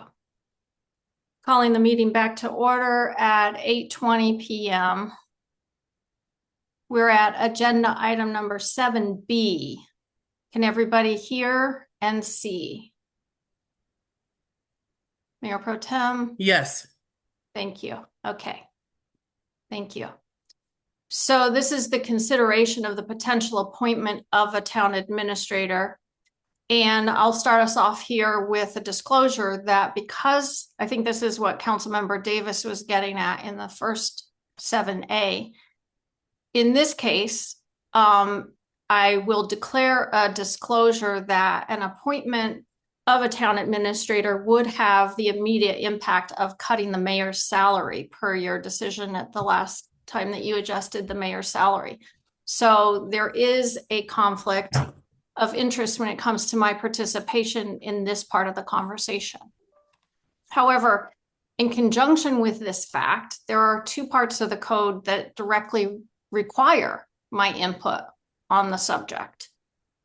Code section 2.03.060, A, subsection A, and subsection B. Subsection A says that the town administrator role in the code states that the council receives advice and input from the mayor on the appointment of an administrator. So it seems like to have that conversation without initially having some advice and input from me, it's a conflict right there. And then subsection B states, and I'll ask Austin to speak to these as well, that the administrator is under the day-to-day control and supervision of the mayor. And more importantly, for our purposes here, the mayor approves the job description. So what I propose is the following. Austin, do you want to weigh in on, am I representing the sections of the code accurately there? Yep. Thank you. So what I'm proposing is the following. Allow me to initially share my input at the beginning of the discussion on this topic. And then after I do so, I can recuse myself for the remainder of the conversation on this topic, and our Mayor Pro Tem could handle the rest of the conversation. I would turn off my camera, and my mics to and not, further influence the conversation. Does that sound acceptable to council? Looks like Austin, go ahead first. Oh, I was just gonna say I'd almost rather just have a quick motion on it and get a roll call vote. So just to summarize the issue here, so there's, I think, two main parts of our code at play here, and one is the disclosure of a conflict of interest. Again, the mayor has disclosed that conflict of interest and is stating that she's going to recuse. However, there's another section in our code that says essentially prior to the town council making an appointment, that they will seek the advice and input of the mayor. And so we're trying to marry those two sections with this advice. And so again, just to summarize, I think it would be great to have sort of a motion and concurrence, if possible, with the mayor's solution, which is that she would just give her advice and input at the front end and just sort of go on a little monologue. And then immediately after she's done, she will recuse herself, and then the Mayor Pro Tem will handle the rest of the conversation.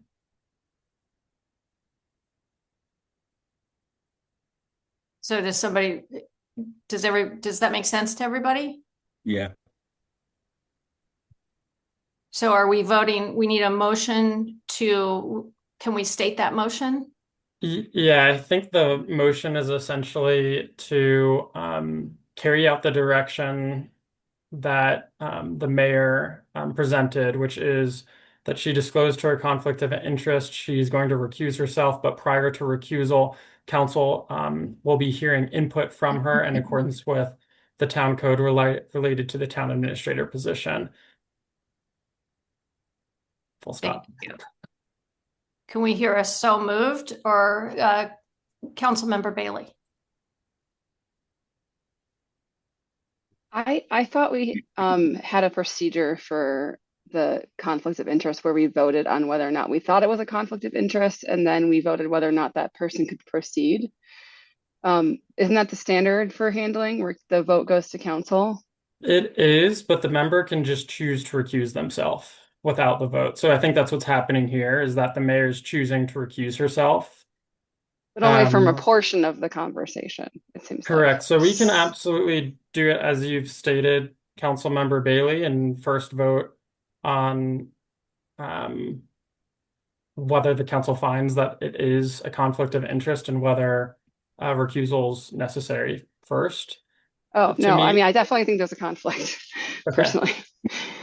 But the point is there's a conflict and there's contrary direction in the code that specifically states that the mayor gives advice and input and approves the job description. So there's a conflict inside the conflict. And it's really allowing the advice and input piece to come and then the disclosure, or sorry, the recusal to come. And that's what you're voting on is whether you're comfortable with that as a council.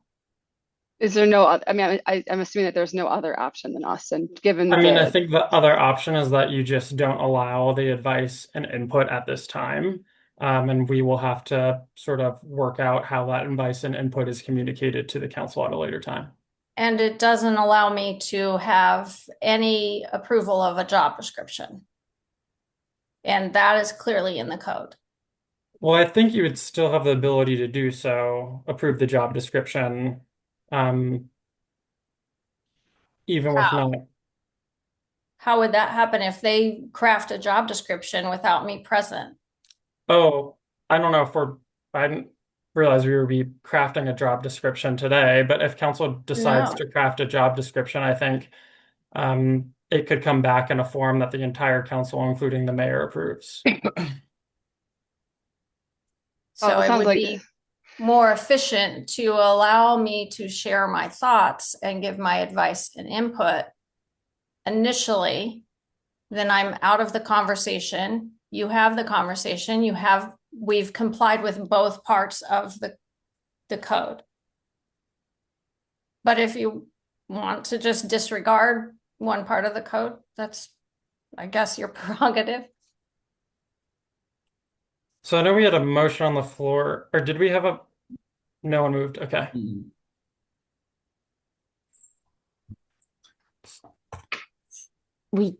Councilmember Debner, you were looking like you were.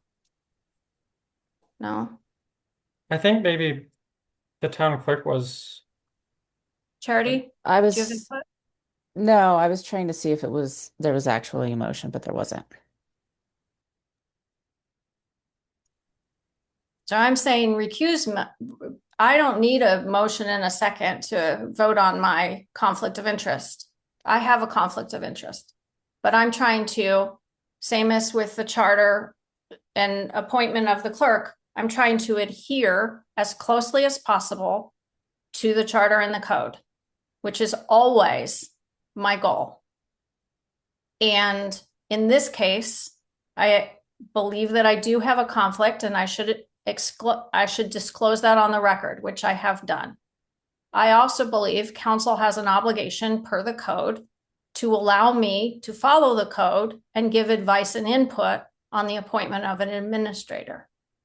I also believe that I have a right to approve the job description per code. And if you guys are talking about a job description for a potential appointment of a town administrator, which I think any discussion of the potential appointment of a town administrator requires a conversation about their job description, because that's where the biggest tension lies in this conversation. That is the biggest tension. So to me, it seems like a perfect solution. I didn't come up with it. Austin came up with it, if that helps anybody.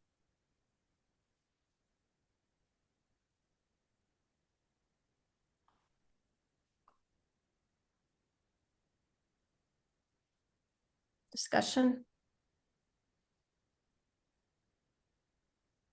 So yeah, again, to clarify, council needs to decide the role in which it's going to allow the mayor to play part in this discussion prior to having the discussion. And really, there's two options there. Allow the input on the front end and then recuse, or don't allow the input. Thank you. Councilmember Lasher?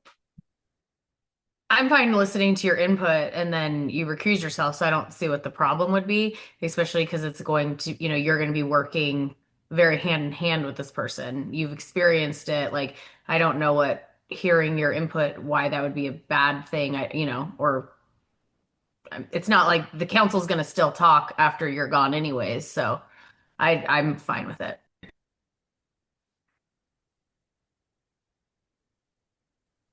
Thank you, Councilmember Lasher. Other thoughts from Councilmember Debner? I guess I have a question for Austin about the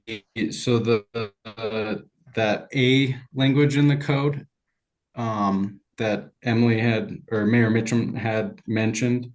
Is that for the appointment? Because we're not actually deciding, or I guess we could vote on it, but we don't have any job descriptions or names or anything. It's just an initial discussion. So I guess from a legal perspective, could you maybe speak more to that code that was referenced? Yes, it's section 2360, subsection A. And it says in relevant part, the town council, with advice and input from the mayor, may appoint a town administrator who shall be the head of the town's executive department, blah, blah, blah. So really what we're talking about is that with advice and input from the mayor, and whether it's sort of a condition precedent prior to appointment.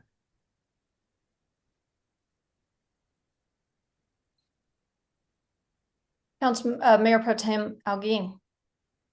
May we have a time limit on the discussion from the mayor?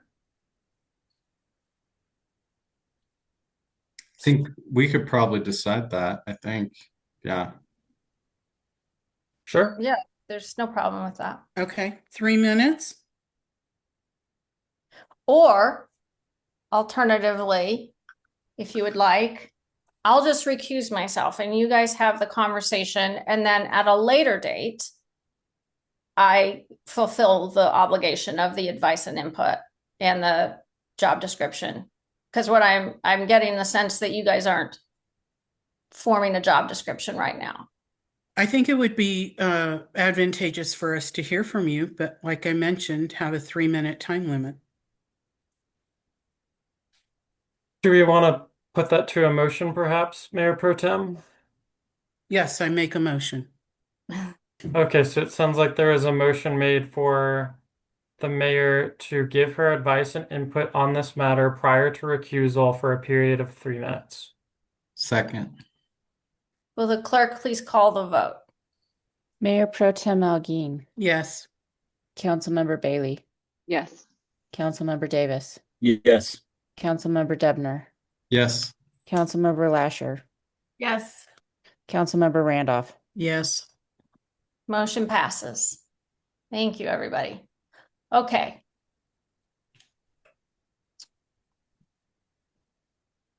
So let's start the clock at 8:33.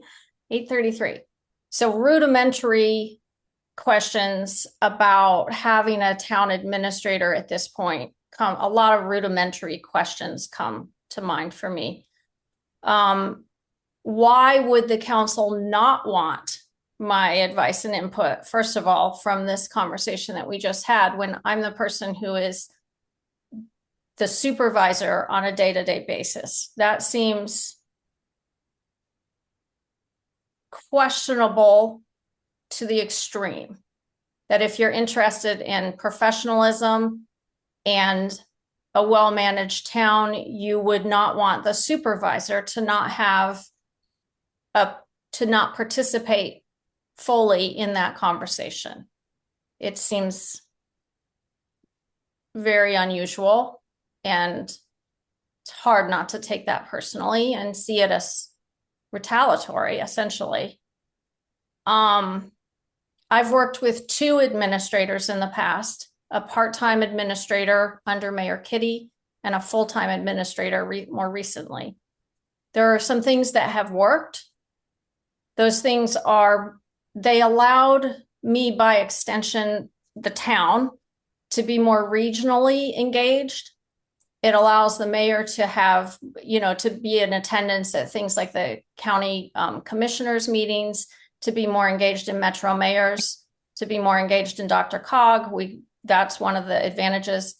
It gave me a more insight into the difference between a council manager form of government and a council mayor form of government. So it was a big learning experience, which goes to why council saw some of my hesitation about adopting the ballot language that we proposed at that time, because I had a much better understanding of it, because I could spend more time trying to solve problems that are inherent in the tension between our current charter and hiring a town administrator.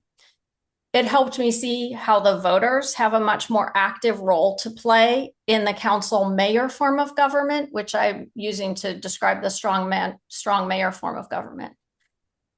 And it forced me to do a deeper dive into how the charter is structured and to understand the role of the charter that it envisioned for the mayor. The things that didn't go well, from the onset, there was a lot of confusion about the nature of the role, largely because our charter places significant operational responsibility with the mayor and explicitly states that those responsibilities are not delegated to anyone other than council members. That's charter language, so you can't change that without a vote. I've observed that the role can naturally drift toward a more bureaucratic orientation, which does not align well with us culturally as a town and under town administrators. That's also been part of why my opinion has shifted, because I saw that it's very easy for town administrators to think about it in terms of just numbers and not people. Mayors are accountable to the entire electorate. Are we out of time? Yeah. Okay, I'll see you guys on the flip side. Thank you. And Council Member, Mayor Pro Tem Alguin, you have the floor. I will turn off my camera and my audio, and I'll come back in afterwards.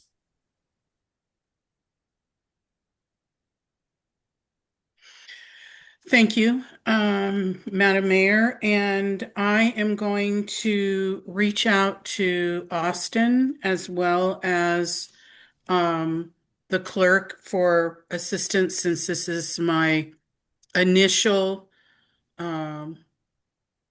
running a conversation. So having given the mayor an opportunity and for consideration of the potential appointment of a town administrator, are there council members who would like to share their thoughts and comments? Mayor Pro Tem Alguin, it looks like Chief has his hand up.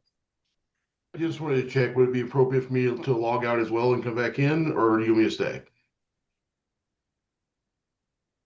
What else are you going to do, Chief? You can stay. Yes, Yeah, please. you can stay. Please do. Sorry, you're stuck with us.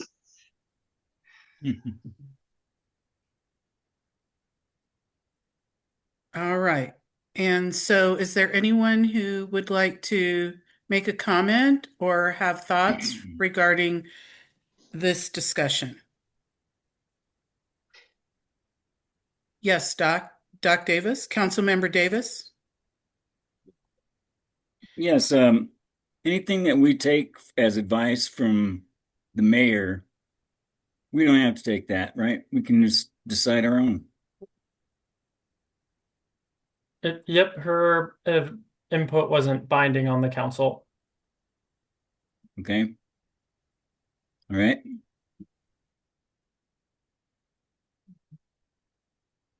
And we could Yes. get a part-time administrator, professional, to oversee the town. Keep us on track. On contract. That seems to be the cheapest way to do it and the most professional way to go about it. Thank you, That's my Councilman input. Davis. Is there anything else that you'd like to say?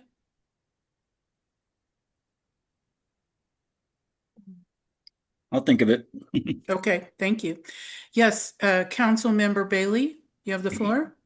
Thank you, Mayor Pro Tem.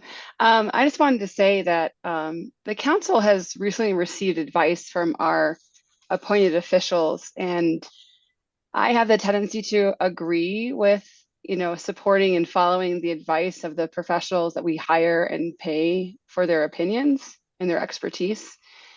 And so I'm recommending that the council proceed with this on this path and follow the advice of our professionals. And before the discussions has concluded, I would also like to make a motion at the end of the discussion. Thank you. Anything else? Not at this time, thank you.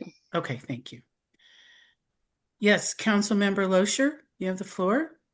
I just really wanted to say that council member or councilwoman Bailey and I were both here when we had one, and I feel like we saw the positives and the negatives, and I just feel like we really need to make sure that we don't rush the process. I feel like maybe that was something that happened last time, and we got ourselves in a situation where someone wasn't experienced enough, and I think that that was the downfall of it.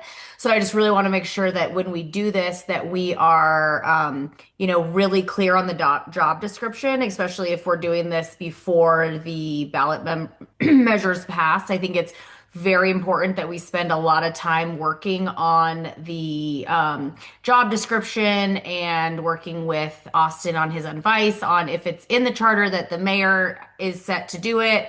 How do we break these up? And like I said, just really have like a lot of really hard conversations and a lot of like interviews and make sure we find the best fit for this position for Mountain View. So just really want to make that solidly clear. Thank you. Thank you.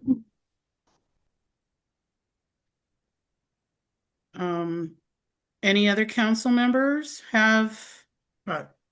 Liel? Yes. Or Mayor Pro Tem, I'm sorry. Yes, Councilmember Randolph. I'm getting tired.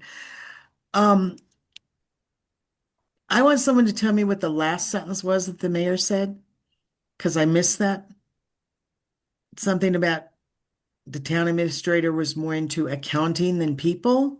Can somebody tell me what she said? I can try based off just my memory. Okay, thank you. And Charity, please fill in, or anyone else.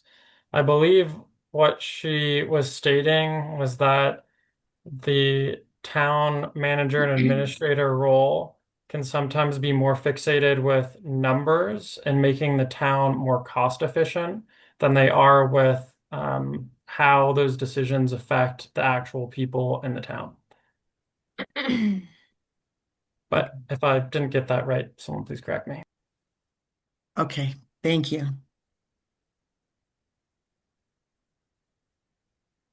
Mayor Pro Tem, I have one more thing. Yes, Councilmember Davis. The past administrator that she acknowledges as a professional was not an administrator. He was a mayor, but not an administrator. He never had any experience in that job. So we do need to have a professional to oversee this thing. Thank you, sir. That's my thought. I don't want to put you on the spot, Councilmember Debner, He has his hand but up. do you have any thoughts? Oh, I'm sorry, Yeah. Councilmember. He had his hand up. Well, I just want to say first, congratulations on your first chairing experience, Mayor Pro Tem Elgin. Thank you, sir. Yay. Yeah, I guess, I'm certainly in support of town administrator. I think, looking back at the minutes when we did have a town administrator, there's just a much more clear legislative history and agenda packets. So I look forward to just the administrative support that, we as council would receive benefit from.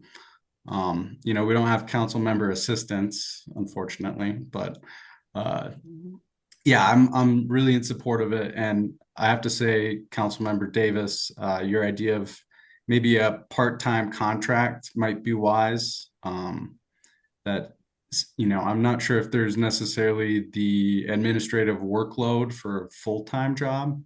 But I think that might be a good starting point, is just part-time work to kind of get our feet under us. And maybe even contract, so that way extra time and energy can be put in on the front end until we're sailing smooth. If that makes sense. So Thank you for that. Thank you. Councilmember Bailey, you had your hand up first. Sorry. I believe Councilmember Lasher did, but I may be Oh, mistaken. my apologies. Let me go to Councilmember Lasher. I want to It's be fine. respectful. No, it's fine. Okay. Bailey can go first. It's not. Okay. Thank you, Councilmember Lasher.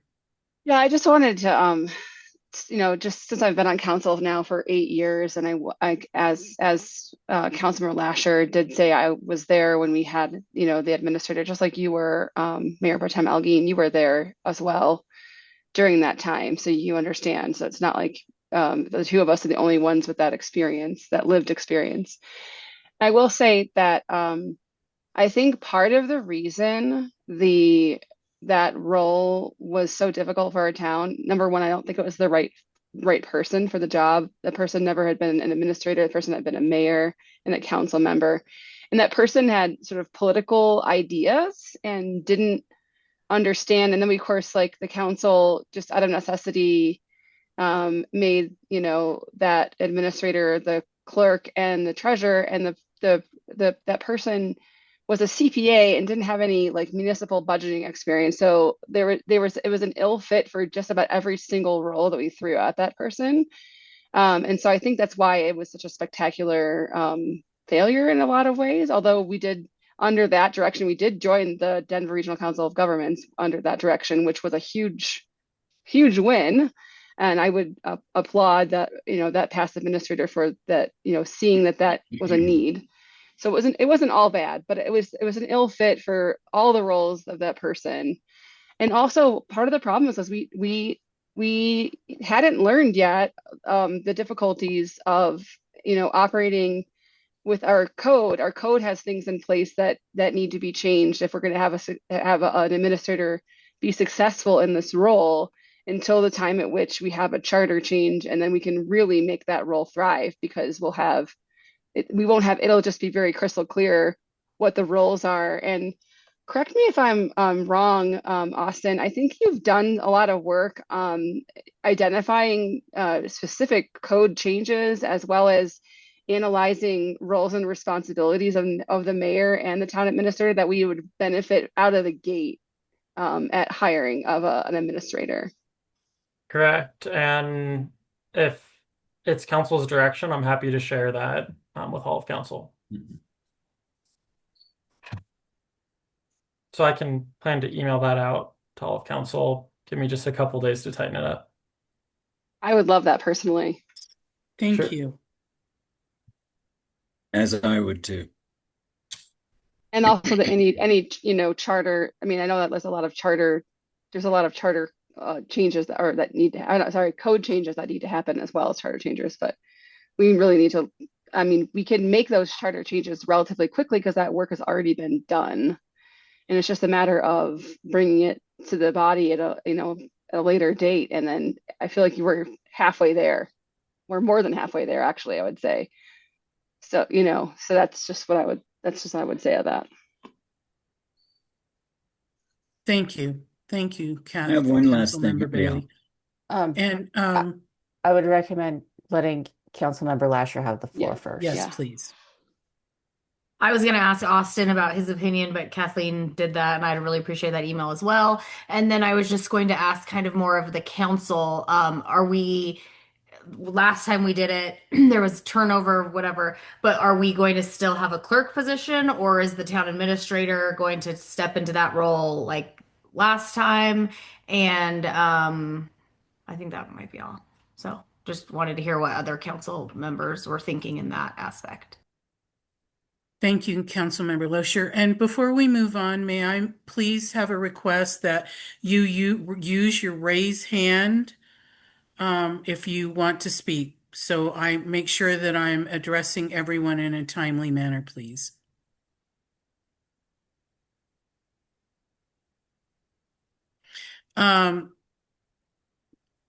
Councilmember Davis. Thank you.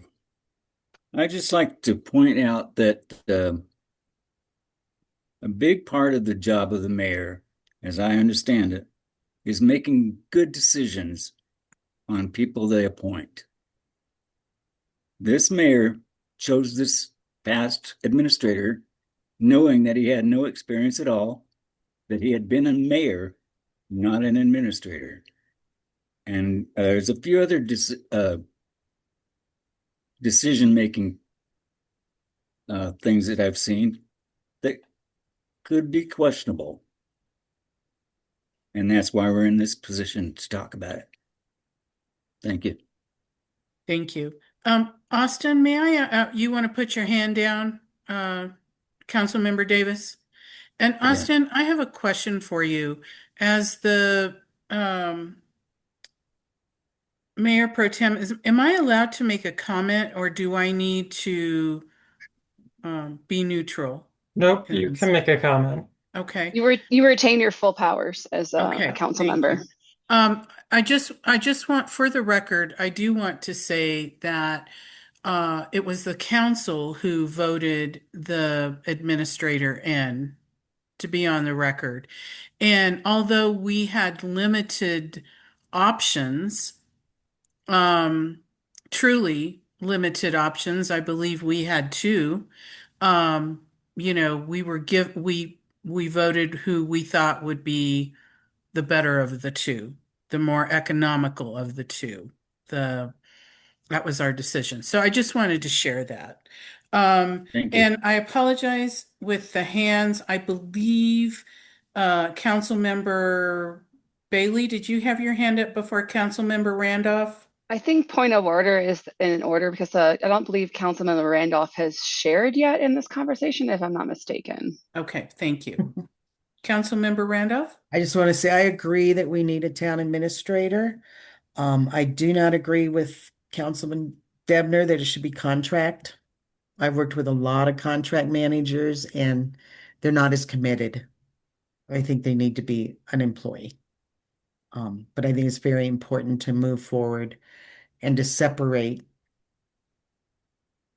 the duties between the mayor and a town administrator, because I think that caused a lot of conflict.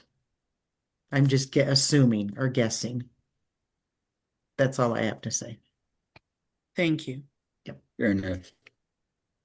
Councilmember Bailey? Thank you. Yes. I kind of forgot what I was going to say. Maybe it'll come back to me. I'll raise my hand again if it does. Okay. Councilmember Loescher? I was getting ready to say what Mayor Pro Tem said is we only had two to choose from. And that is like one of the worries of mine is I don't want to just rush into hiring someone, and being part-time, I feel like that's even going to be a harder fit to find someone who would want this job part-time. So that's just another thought. That's why I really want to work really hard on the job description and really set like rules of what we would expect from this person. Thank you very much. Councilmember Debner?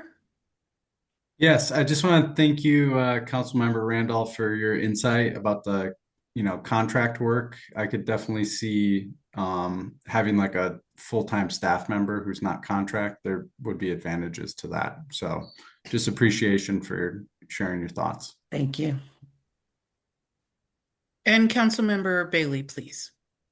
Thank you.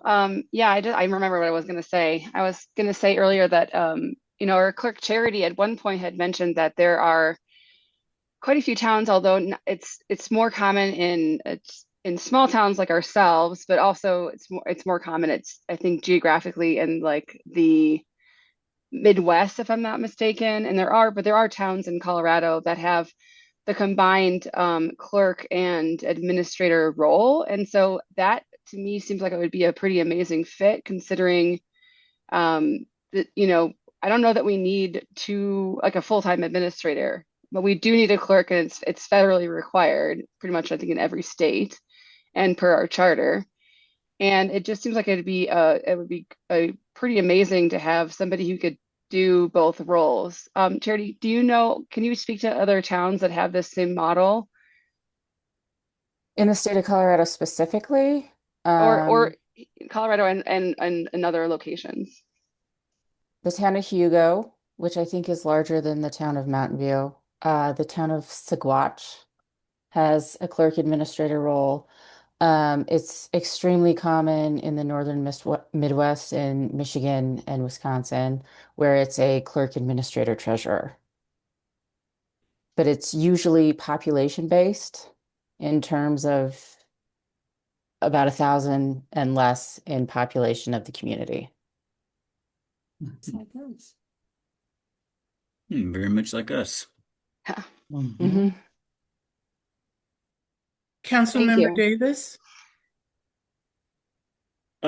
Anybody that would choose can be reviewed every 3 months? No? So I can jump 6 in on that months? one. We baked into the prior town administrator agreement. We can certainly do so again here, that we did a 3-month review, I think, at the start of the contract. And that was sort of council's initial nod of like, yes, we want to continue with an administrator in this one or not. And you got to sort of get out scot-free at that point. And then afterwards, we baked in annual reviews. But with the prior town administrator, their tenancy wasn't a full year. But you can certainly bake that into the employment agreement. Thank you, Councilmember Davis.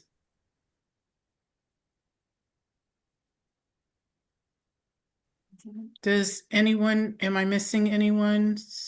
Councilmember Oh, Lasher. Councilmember Loescher, thank you. I was just gonna say, I know you're running the meeting, but I don't feel like you've really spoken much. So I'd like to hear your opinion too on it. Oh, thank you. I appreciate that. I am in strong support of a town administrator. And I'm going to share, as I mentioned before, the last 2 years have been really passionate in our town. And we've seen a lot of politicizing. And I think that having a professional administrator who is focused on administration and town business, who is neutral, who is not, we don't have to worry about the election cycle. So we have another mayor in 4 years and we go through the whole process again. It would just help streamline. And the fact that Mountain View, we are moving forward, right? And I think that we just need to really tighten up our professionalism, and we need someone who is experienced and knowledgeable and able to move forward without having, and no offense to our attorney, but not needing to rely on our attorney because they're questioning the process. That particular person would be familiar with all of the processes. That means grants and when things for the state are due and working through budgets. And so thank you for asking. I am in support of a town administrator. Does anyone else have? I want to give everyone an opportunity before I address Councilmember Bailey's initial request that you said you would like to, I believe you said you wanted to make a motion. Is that correct? I do. If we have completed our discussion, I would like to make a motion. Okay. And may I ask the board, are you comfortable with moving forward, or does anyone have any other comments or thoughts? Yes, Councilmember Davis? Well, I would like to give kudos to Charity. She covers a lot of professional bases. She covers a lot of everything else we're looking for. So I think that would get the job done. Thank you for your input, Thank sir. you, Charity.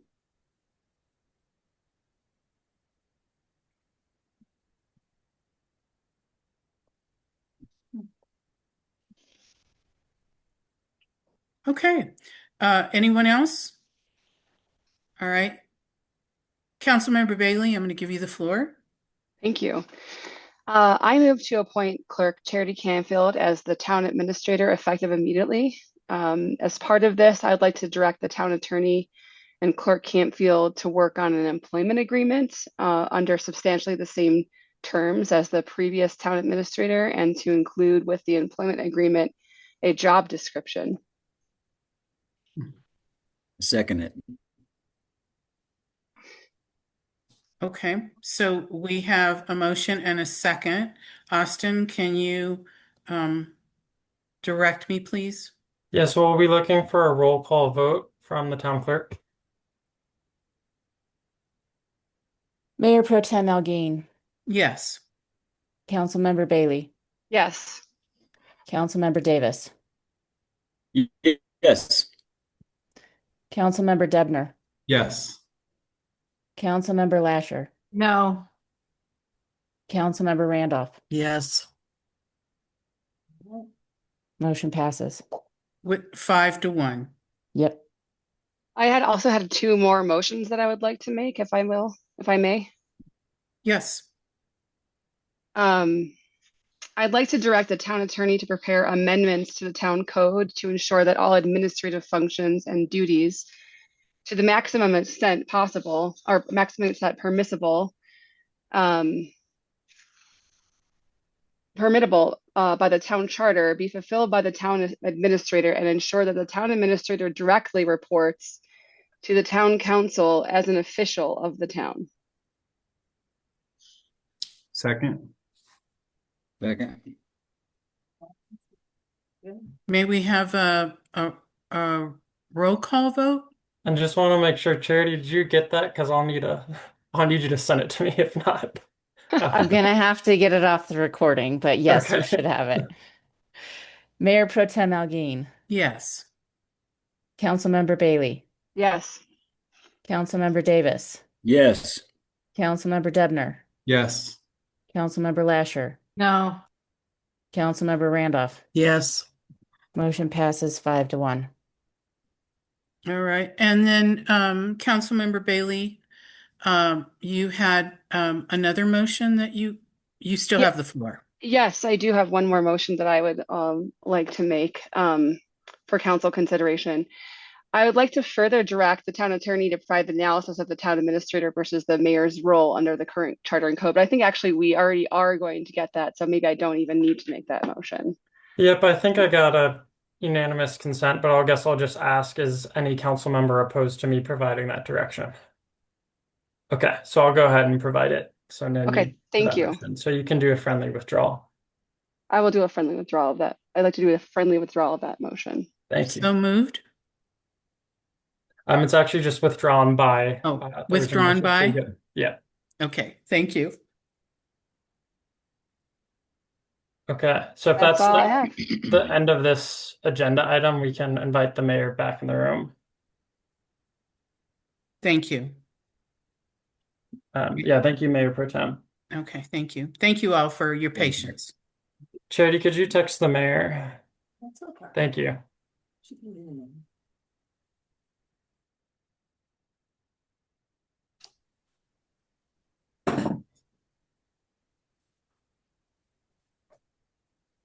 Back. I'm back. Just a minute. There we go. Okay, we are moving on to agenda item number 7C, which is the Mountain View Code and Character Project timeline. And this Councilmember Randolph reached out to discuss this project and the timeline with me. And I believe that was her concern because there wasn't a resolution or a formal motion to approve the timeline. And so she was looking for where did that timeline originate. Councilmember Randolph, feel free to correct me if I'm misunderstanding what your concerns were.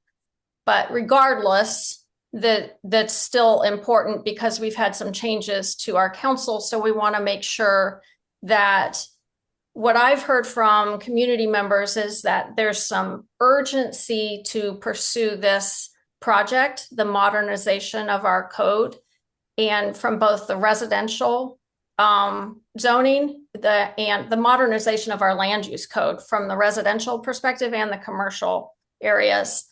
And so we had initially decided on a timeline that would allow us to proceed pretty much as fast as possible to do that comprehensive work and engage a lot of residents in the process. And we would be starting that February 9th, but it sounds like we need to revisit that and make sure that we're still on schedule for that, or do people want to rethink that project? So Councilmember Randolph, since you were the person who initially thought that we should bring this back for discussion, you have the floor first. So I guess I need clarification from the attorney.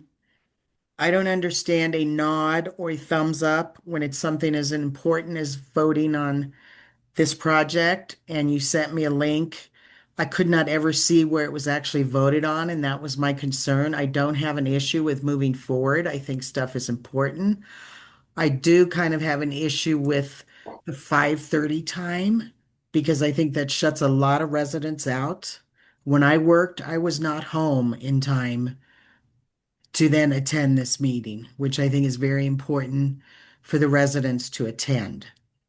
So I guess my first question, Mr. Flanagan, is a thumbs up or a nod actually an official vote? I'm just curious for lack of knowledge. No, it's a good question. So that the answer is no. We have to either take a voice vote or a roll call vote. Those are the two ways votes are officially calculated in the town and permitted. However, I believe that, and correct me if I'm wrong, I believe that the nod of approval was related to a scheduling change. So the schedule change for this project doesn't actually need council input. It's an administrative decision. So the nod of approval, I think, was just related to is everyone sort of available at this time, if I remember correctly. But the actual project itself and the selection of who you're going to choose to lead the project would need an official vote. I believe that happened, but I guess, Mayor, could you jump in and I fill in the could information? not find the official vote. Okay. I'm genuinely not sure. I know that we scheduled it, with a lot of conversation with council, but I don't know if we had. I think we did because I There- think I remember that it wasn't unanimous. No, But it wasn't unanimous to go ahead and not go out for RFP, but we decided to bring the discussion back to another meeting and we did an official vote on the timeline with Austin, and it was all lumped together. And that's where it kind of got unclear. Gotcha. Thank you, Charity.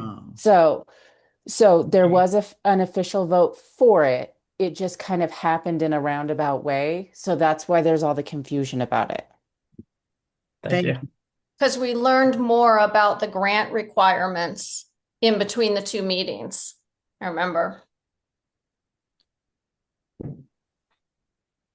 So is anybody else concerned about the 5:30 time and the lack of residents being able to attend? What would be another option that would work, Councilmember Randolph? How would you in Started a at 6:30, the regular time, so that folks are aware. I mean, I guess I just felt like a lot of council people wanted residents involved, and I just don't think you're going to have anybody there at 5:30. Yeah, it's I could be critically wrong. important that residents are involved in this work. It's absolutely critically important. Councilmember Bailey?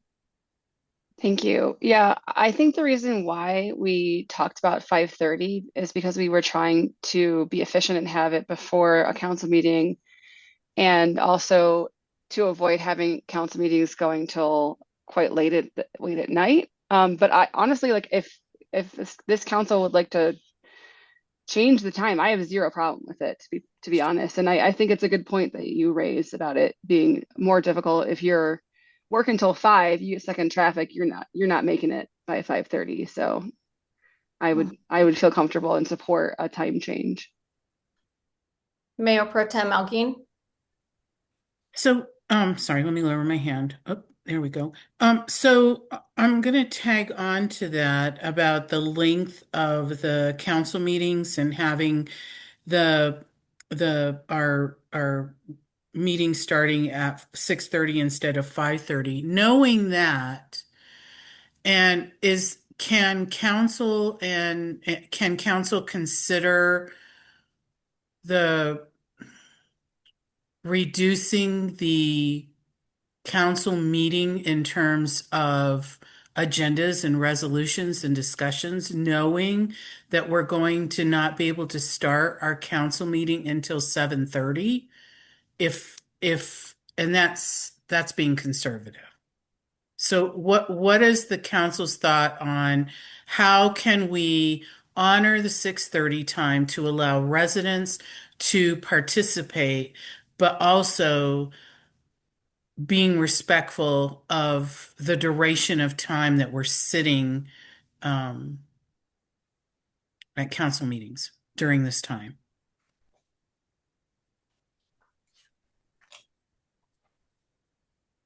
I think she's asking council members. Councilmember Debner?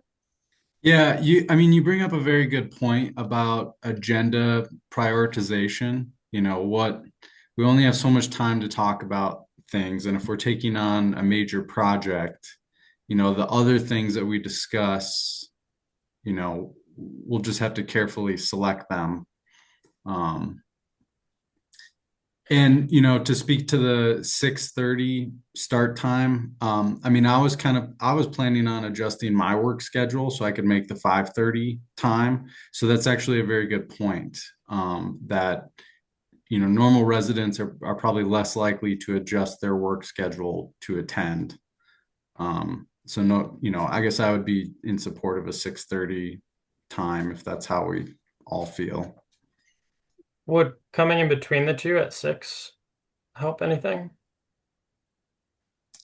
I'd still probably adjust my regular work schedule, for my situation.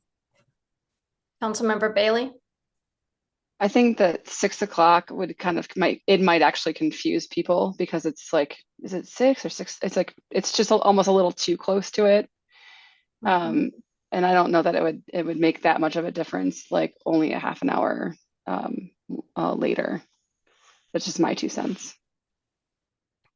Mayor Pro Tem Algin? I think consistency is important.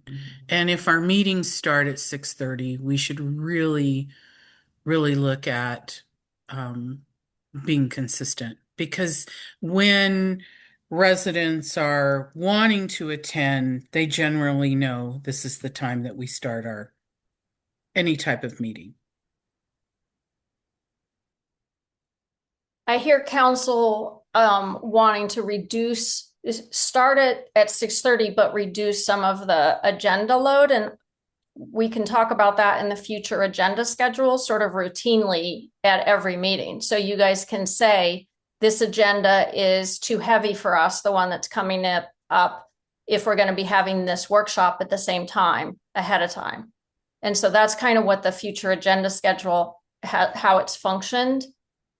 And we can certainly look at what does council think could be offloaded or punted to the next meeting. For instance, this meeting, we've got committees and Dr. Cog, maybe that's not an urgent decision. And if we were going, late and had a workshop earlier in the day or earlier in the meeting, we could have just decided not to hold those on this agenda.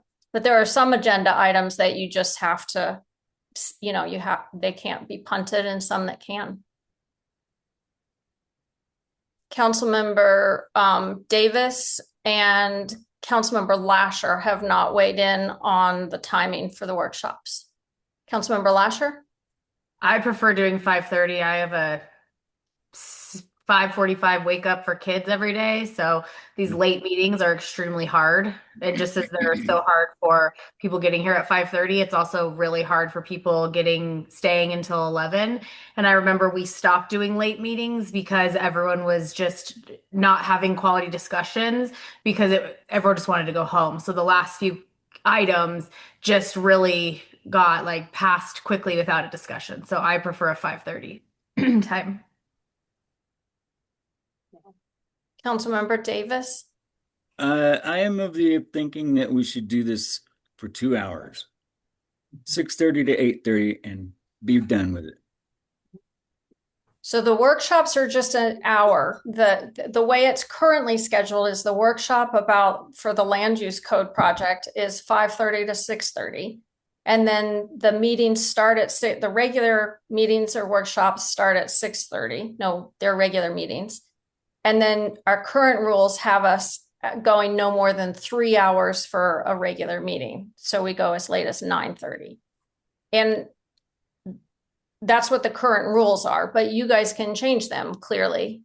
I think we would end up having some difficulty getting through, especially with the level of detail that we're addressing issues. We'd have some difficulty just keeping ourselves on track as a municipality if we said we were going to add a workshop and take away an hour from the regular meeting, which I think is what you're saying. How often do you do these workshops? So right now, the workshops they're just the land use project workshops that we were starting, and it's in your packet what that schedule is. Do we want to pull that up? Maybe, Charity, we could pull that up for everybody to look at. Councilmember Randolph, you have the floor. I guess my question is, sometimes you do workshops on the first Monday, and then sometimes you combine them. And when you combine them, I think that's what makes those really long meetings. Yeah. Why are they combined, and why don't we stick with that schedule of doing a workshop separate and then the council meeting separate? We could do that. We could say all of the workshops for the land use project are on the normal workshop schedule. Because this was another whole set of workshops coming in. We were trying to fit them into the existing schedule. So we could say, there are a few workshops coming up that we need to have, but we could look at the future agenda schedule and switch things around and say the land use project starts on this particular date. I don't know, our town clerk might have some insight into when we need to start it. I know it's February 9th, I think, right now, but if we change it to just the workshop days, the first Monday of the month, and then we don't hold workshops during this project.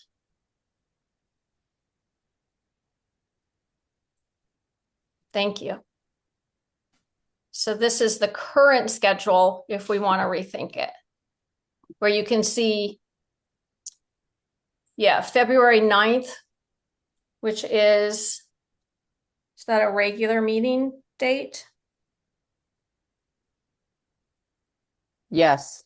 We moved that, yeah, so that was the third Monday got moved to the second Monday because of President's Day. So that's the second Monday. And I see Councilmember Bailey's hand up and Councilmember Debner's, but I'm not sure who was first. Do you guys know? Councilmember Debner. Yeah, I guess just in hearing this conversation, I'm a huge supporter of keeping workshop in the designated workshop time. I think that it would help from my perspective to do it that way. So plugging in, these work sessions for the code and character project into our already planned workshop dates, I think would just make more sense, especially from like a resident's perspective too, having workshops and then decision-making meetings separated is beneficial. Just to be clear, just so that everybody has a full understanding of this, I'm not pushing back. I really have no opinion on this at all, but I want you to have all the facts. This has been published in the Gazette, and there's a flyer, and it went out in email. So we're working against ourselves a little bit. That doesn't mean that we can't get the word out very affirmatively that council changed the schedule. But it is a change that it's on the website, it's been on social media. I'm pretty sure it was in the Gazette, and it's gone via email, I think. Councilmember Bailey? Thank you. Yeah, just was questioning, like, so this is, by the schedule, is this like a 9-month long project? Are we to understand that we would not have any other workshops whatsoever for 9 solid months? It's almost a year. Is that realistic? I think we would have to just make it so that the workshop topics are held on regular meetings or after these workshops, and that we don't go more than 3 hours for any meeting, and that the future agenda schedule is used to help us stay on track there. So you guys can have a say about what gets pulled from the agenda in order to keep the agenda lighter. Okay. But yeah, it is a 9-month project. And I guess just to chime in, I think part of the reason that the schedule was done in the way it's shown here on the screen is so that you could still have workshops. Essentially, council was signing on to just additional work and additional time, but not hinder those other agenda items and workshop items. Certainly a council decision, and perhaps we can go back and see if we can consolidate some of these workshops and just do fewer with this project. That's a good idea, Austin. What does council think of that? If we, instead of having 9 sessions, we had longer workshops that weren't broken up so much?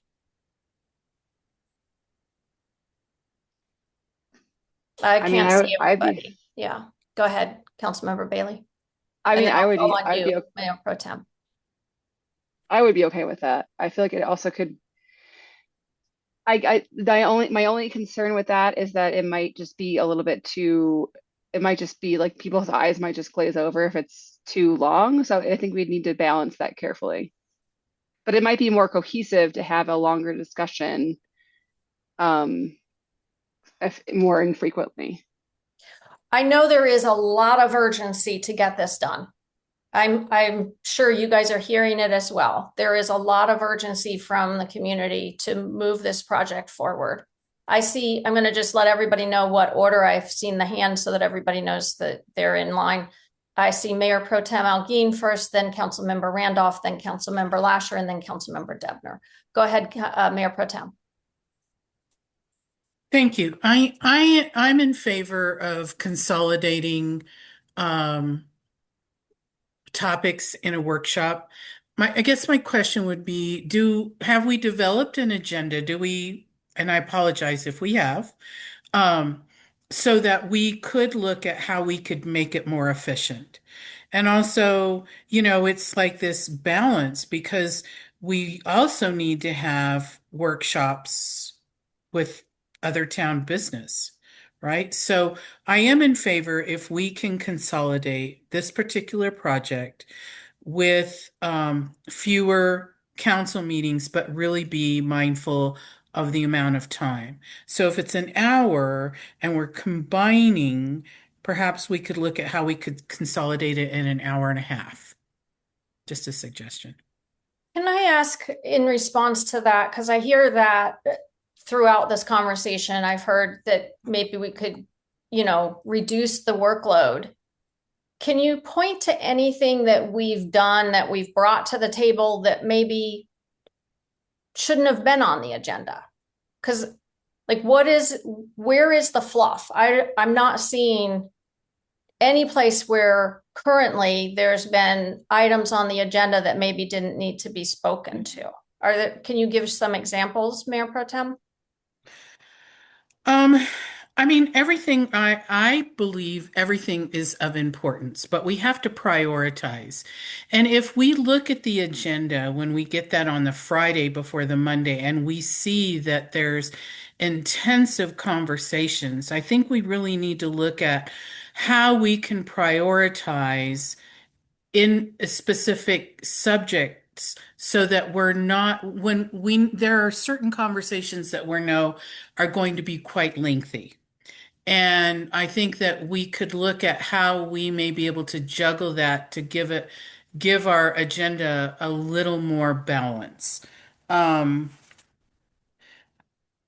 so I hope that is helpful. Councilmember Randolph, you were next.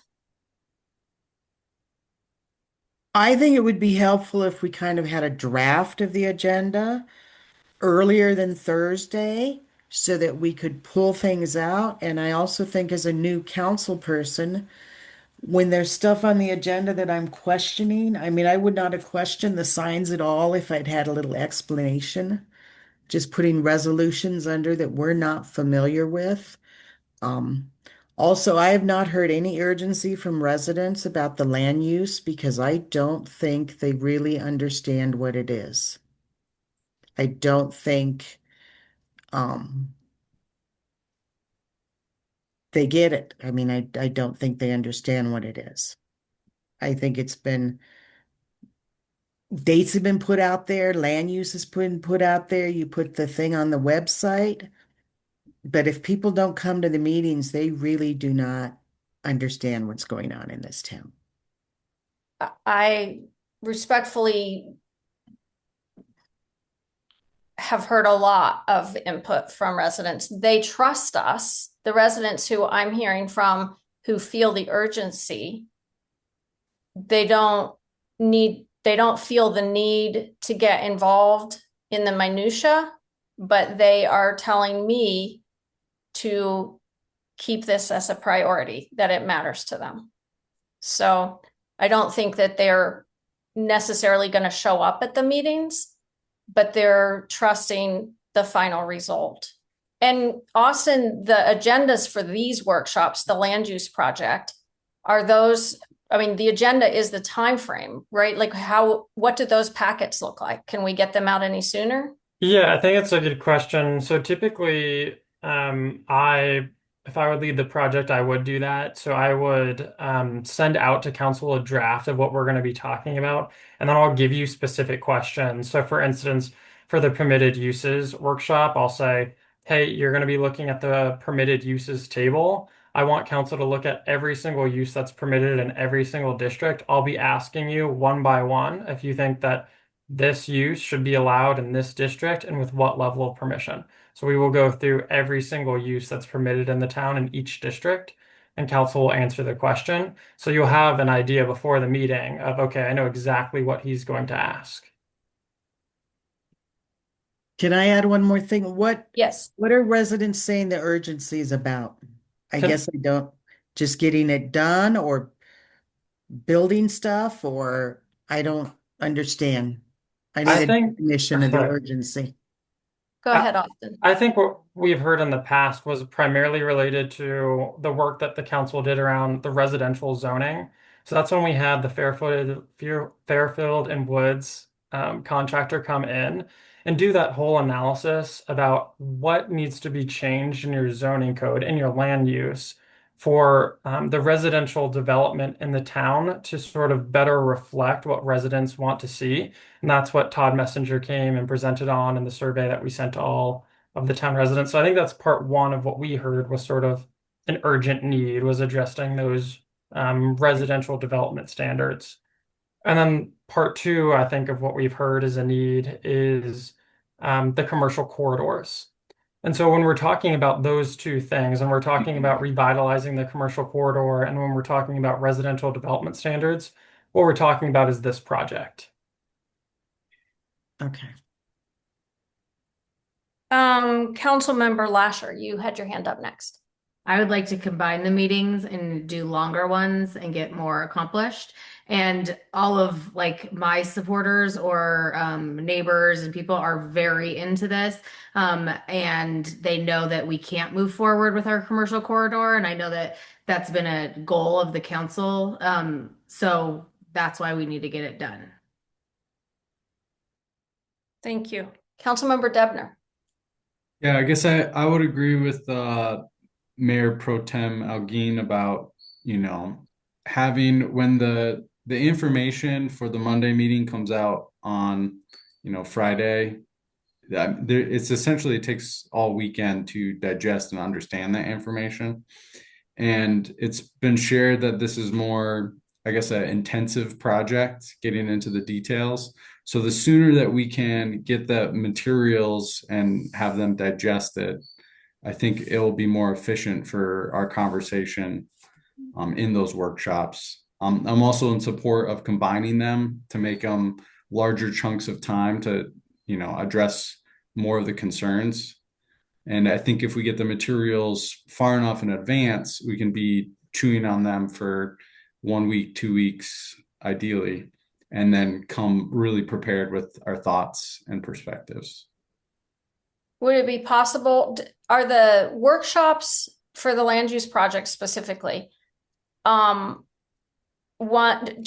they consecutive in that they build on each other so you couldn't get the whole packet out to them and say, this is going to be this topic, this is going to be this topic, this is going to be this topic? So we have the topics, and that's what's in the schedule today, but I wouldn't be able to get drafts out because they do build on each other. For instance, in the very first meeting, you're going to be deciding on your zoning districts. So you're going to be deciding how many and what kinds of zoning districts you want in the town. The entire rest of your code is going to be based off those zoning districts. So that first workshop is going to create a completely tailored code. And so it will inform the rest of the workshops. And same with permitted uses. We're going to get to that section. You're going to answer the question, what uses are allowed in which districts? And at the next workshop, you're going to be talking about how it needs to be built. And so you're doing the project from the ground up as a developer would, as if you just bought some raw land in the town and you're wondering what you can build there and what it has to look like. And so that's sort of how the project's structured. And so, yeah, every sort of answer the council gives will build on itself. But I think we can definitely consolidate the workshops, just do one for permitted uses, one for development standards. Part of the reason we had set it up this way before was to give a ton of public engagement on these subjects. So if on the first workshop, people are just beginning to figure out what a permitted use is in the town, what a land use is, then by the next meeting, they can again engage in that same topic with a little bit more information. So that's sort of why we set it up to be duplicative, but we certainly can remove that duplication and just consolidate the topics. Thank you. Councilmember Debner, you were next. I just went. Oh. You have your hand up still. Okay. Then Councilmember Bailey, you were next. Thank you. Yeah, I was just wondering, I mean, it sounds like we could really lean on staff here to make these meetings more manageable. And if we are consolidating them, and maybe we could just have Charity and Austin hash out a schedule for approval on the 26th. Councilmember Randolph? So this may be a dumb question, but I don't think any question is dumb. So we're going to do this land use. We're going to change the code. So I understand the commercial stuff is important. Okay, let's just pick a building on 44th Avenue. How are you going to convince that landlord to do anything with it or the owner to do anything? I mean, this could take a long time just because the code's been changed. You know, you take Austin? the iVision place I went to, that building's not that old. I don't think, in my mind, from going in there, it's very nice. They're not going to be interested in a mixed use. So, I mean, is this going to take a long time to convince these people, or the cigarette store, or Firestone? I guess I don't understand. Just because the code is changed doesn't mean they're going to sell their property You're or their absolutely right. business. You're absolutely right, and you're absolutely right to say that development happens in cycles. And so you need only like look at your surrounding area to see the cycles to which the neighboring communities of Mountain View have gone through recently and have gone through in different periods. The primary concern that I've heard from the town is that the current land use code doesn't actually reflect in many ways what the residents seem to want because it doesn't allow for it. So in other words, one of those businesses that you just mentioned, if they wanted to do mixed use, they can't. It's not allowed. If they wanted to do a more pedestrian friendly building that hugs the corners of the lot so the pedestrian can go from sidewalk to inside a building, they can't. It's not allowed in your code. They've got to go from sidewalk, parking lot to building per your code. So if we want to set the town up for the next development cycle to allow new property owners or current property owners to redevelop their site in conformance with that new vision, then we've got to go through this process. But you're absolutely right to say it's going to take a very long time. So we really cannot count on a lot of revenue coming in from this because it could take a long time. I guess that's my concern. How much money are we going to put out for something we may never see? And I think that ties back into the budgets. And I know charity's working on a lot of grants, but I think some of these folks have had their businesses for years and they're not going to give them up that easy. Well, And I could be 100% wrong. this is also the first piece to a long-term methodical process, right? So this is the first grant. I've already submitted a letter of interest for the second one with Dr. Cog that would do a livable center study on all of these properties and actually make them more valuable to a developer because that work is already done. Kathleen and I have already sat down with some other grant representatives to bring in, economic develop initiatives, hopefully to draw in these developers in the business, but you have to get this piece done first. Oh, I understand that. I just So it, want to it, be clear that it's going to take a long time. It may not just happen like it this. may not happen, but I think staff is working really diligently to put other pieces in place to make it a little more streamlined. Okay, thank you. And that's the commercial area it is a long-term project. And that's council's real fundamental job is to think long-term, to set the town up for long-term success, not to be thinking only short-term. So on the commercial side, that's very much built into the process to think about it. It is a long-term project. On the residential side, there are residents who are afraid that the building directly beside them is going to be torn down and scraped. And that's where their urgency is coming from. They don't want to see the building beside them be torn down and scraped. They want to see if the building needs to have a remodel, it can increase in value by having an ADU put in the back or by adding on some space in the front if council decides to allow for a smaller setback. So that the residential code changes that we're envisioning asking you guys to make improve the lives of the property owners in town more quickly. Okay. And those are the people that I'm hearing from. That's where I'm hearing the urgency. Okay. So is there only, I'm sorry, go ahead, Austin. I was just gonna say, should we, one, I think it's past 9:30, so we might need a motion. And Mhm. then two, should we just plan to bring this back as a consolidated version? It sounds like utilizing the existing workshop schedule and the existing start time. That sounds right. Okay. Can I see head nods from people in terms of that seems like the right thing that we're Councilmember Bailey? I thought we had moved away from the 5:30 start. Was I incorrect? Yeah, Doing a consolidated schedule. Is that what I thought you said that we were using the same start time. oh, sorry, I meant like our Oh, I regular see. start time. Right. Sorry. I always thought you were saying like the same as in what's in our packet. Sorry. I No, that was misunderstood. confusing. Okay. Okay, so we're at 9:39 and I need a motion and a second and a roll call vote if we're going to continue because we're more than 3 hours past the start of our meeting. I'll make Mayor Pro Tem? I make a motion to continue. Second. May I have a roll call Second. vote, please? Mayor Pro Tem Alguine, Yes. Councilmember Bailey, Yes. Councilmember Davis, Yes.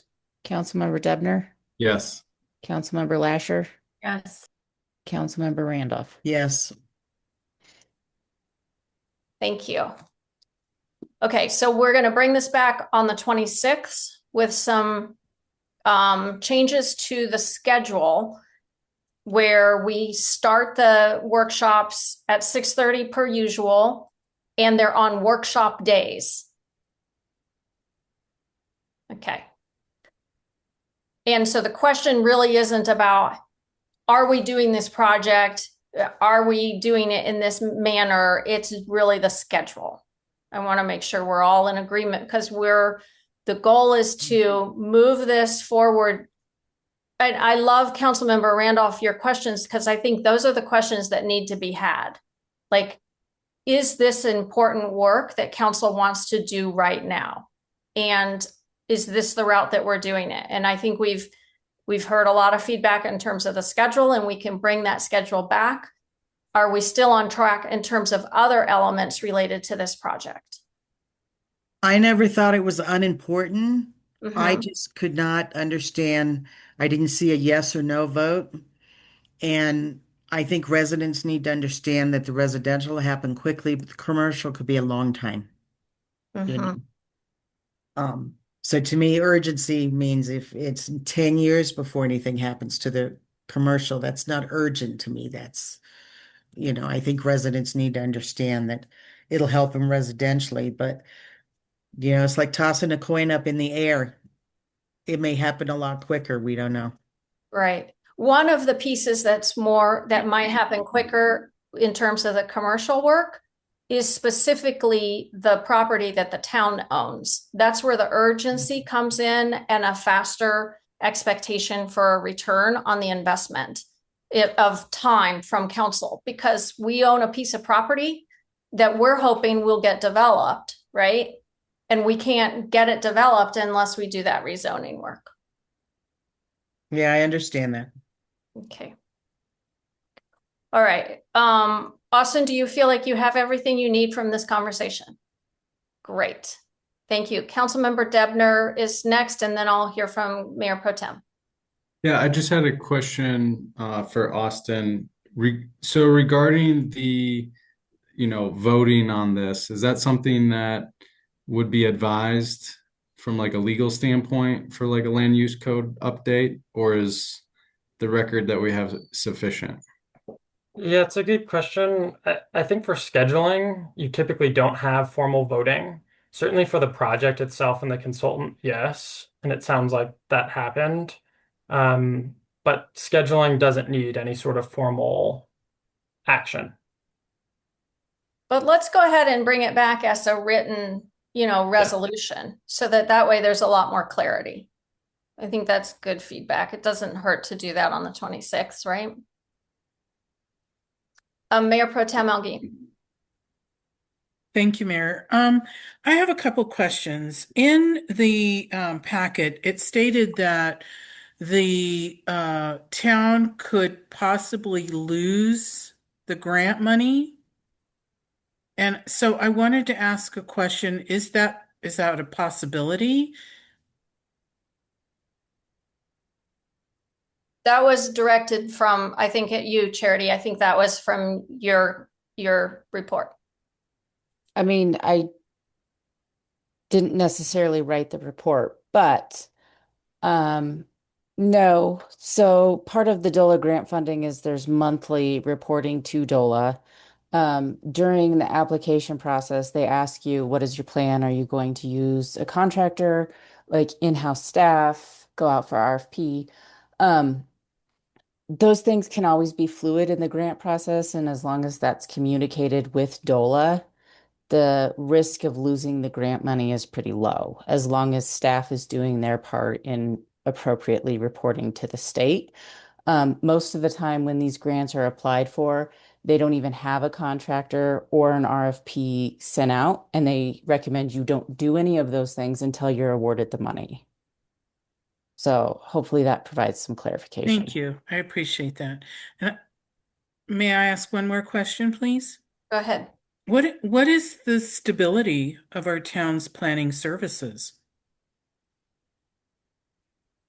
As it sits right now, we use a third-party contracted building department and planning service. The local planner that we were working with has resigned from that company and gone to a neighboring jurisdiction. So our current planning staff is located in the state of California. What are the implications of having a planning staff who is in California? I mean, realistically, for our day-to-day planning service, there is no liability or implication, but I think that's a further question for Austin in terms of the scope and scale of this project. Yes, I think it's probably a good discussion item that we could bring back to council as far as who they prefer to see in that planning role and whether your current planning consultant is meeting your expectations. Mm-hmm. And we've been talking about that internally. So I think it's good to give council a heads up that that's something that is going to come in front of you.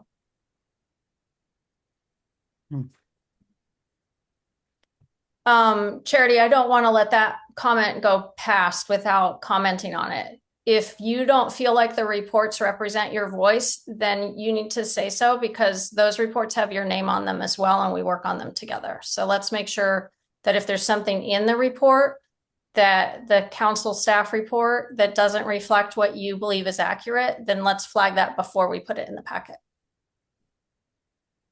Thanks. So are we all ready to move forward, or? No, Okay. I have one more question, please. Mayor Pro Tem. So understanding an increased cost if Austin's firm didn't do the work, and currently there's an element of mistrust. Moving forward, how can we develop a plan to get this work done with the board in Austin in a collaborative, effective manner? And is this something that we need to pump the brakes on? I can jump in. Like I've said before, it's absolutely council's decision. And what I've said before, I think is absolutely still true. This is going to be a really difficult project that's going to be contentious no matter who leads it. So it's important that who does lead it is someone that council's sort of fully behind. And that's why I initially said I, wouldn't agree to do the work if it wasn't unanimously agreed to by all of council. And I still feel that way. And so I think if council is in a position where, they want to reconsider it, I would certainly say do it now before you, get further down the line with this work. And I think if that's the case, if you press the pause button and went out to RFP, you'd probably be looking at somewhere between a 3 to 6 month delay on the project, I would assume.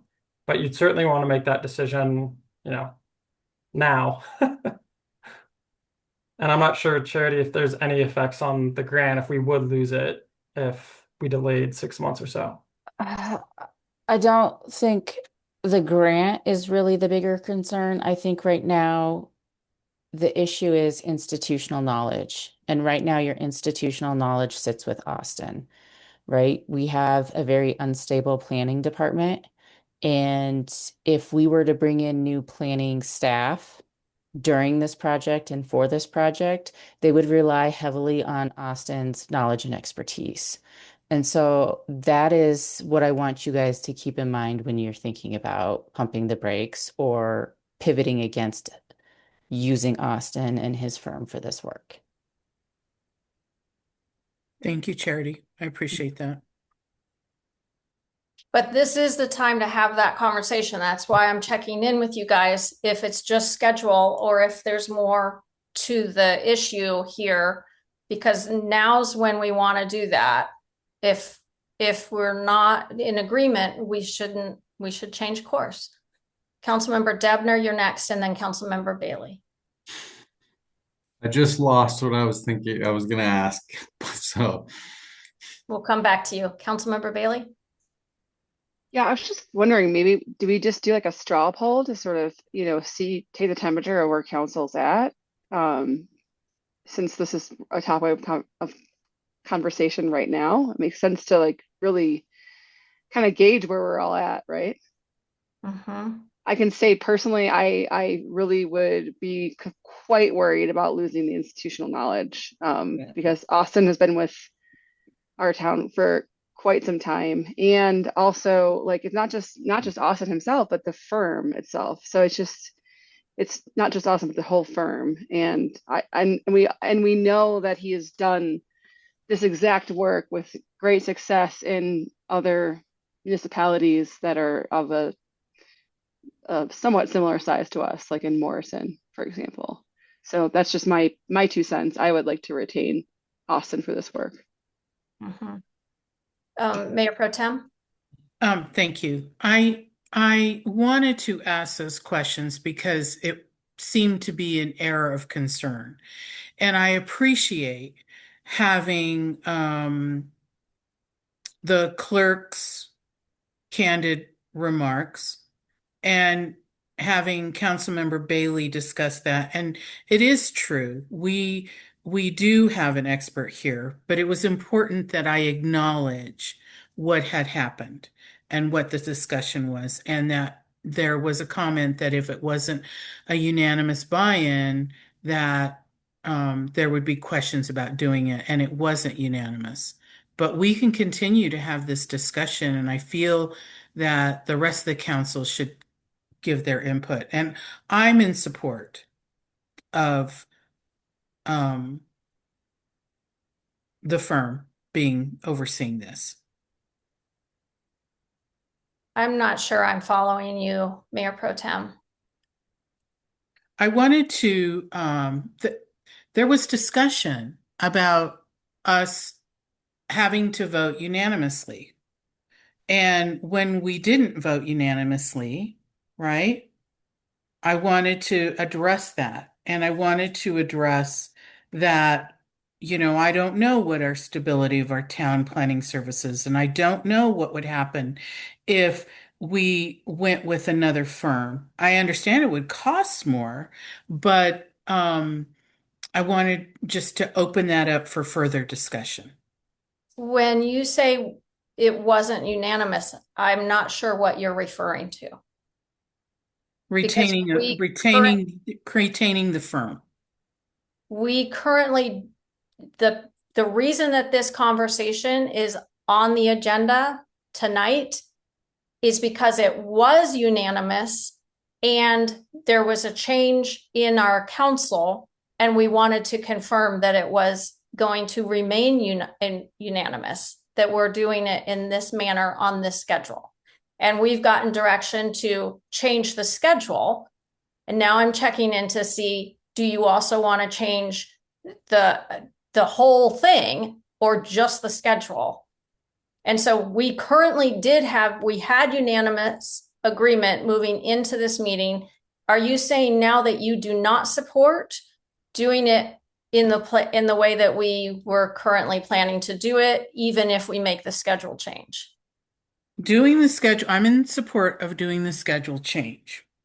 What I wanted to hear was what would be the impact if we went with another firm. That's what I wanted to hear. And I wanted to get feedback. And so having had that feedback reassures me that we should continue with the firm and Austin. Okay, thank you. I think that clarity is very helpful. I see 3 hands up. I'm going to start with Councilmember Debner and then go to Bailey and then Randolph. Councilmember Debner. Yeah, I think, probably what, and I guess I won't speak for her, but I'm thinking back to the reappointment vote, which was like kind of a fundamentally different thing. Oh, So that, that paired with, a need for unanimous consent for this project, that's probably why we're maybe in the position we're in.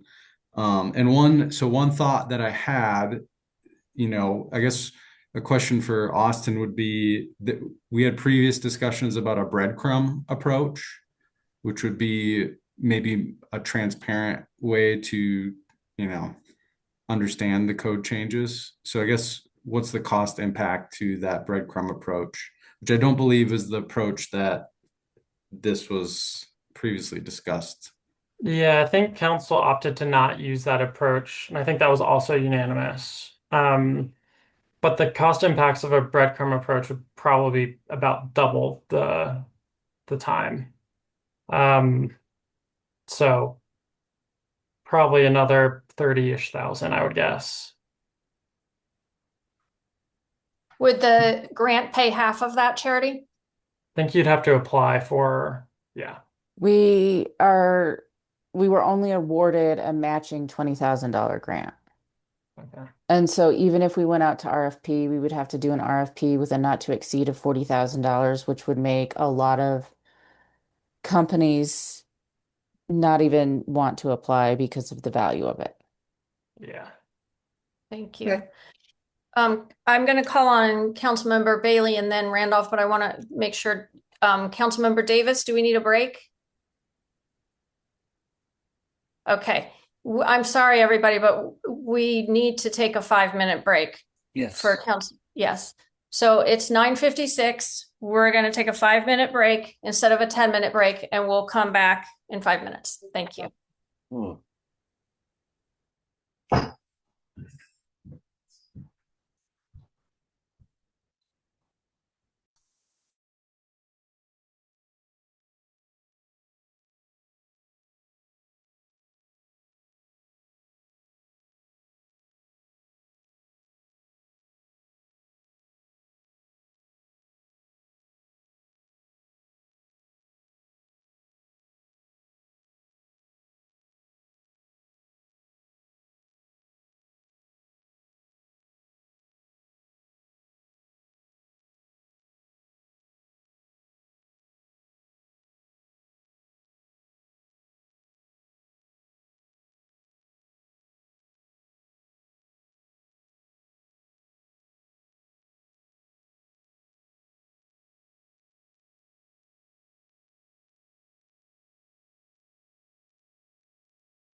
Okay, if we can come back to order, it's 10:01.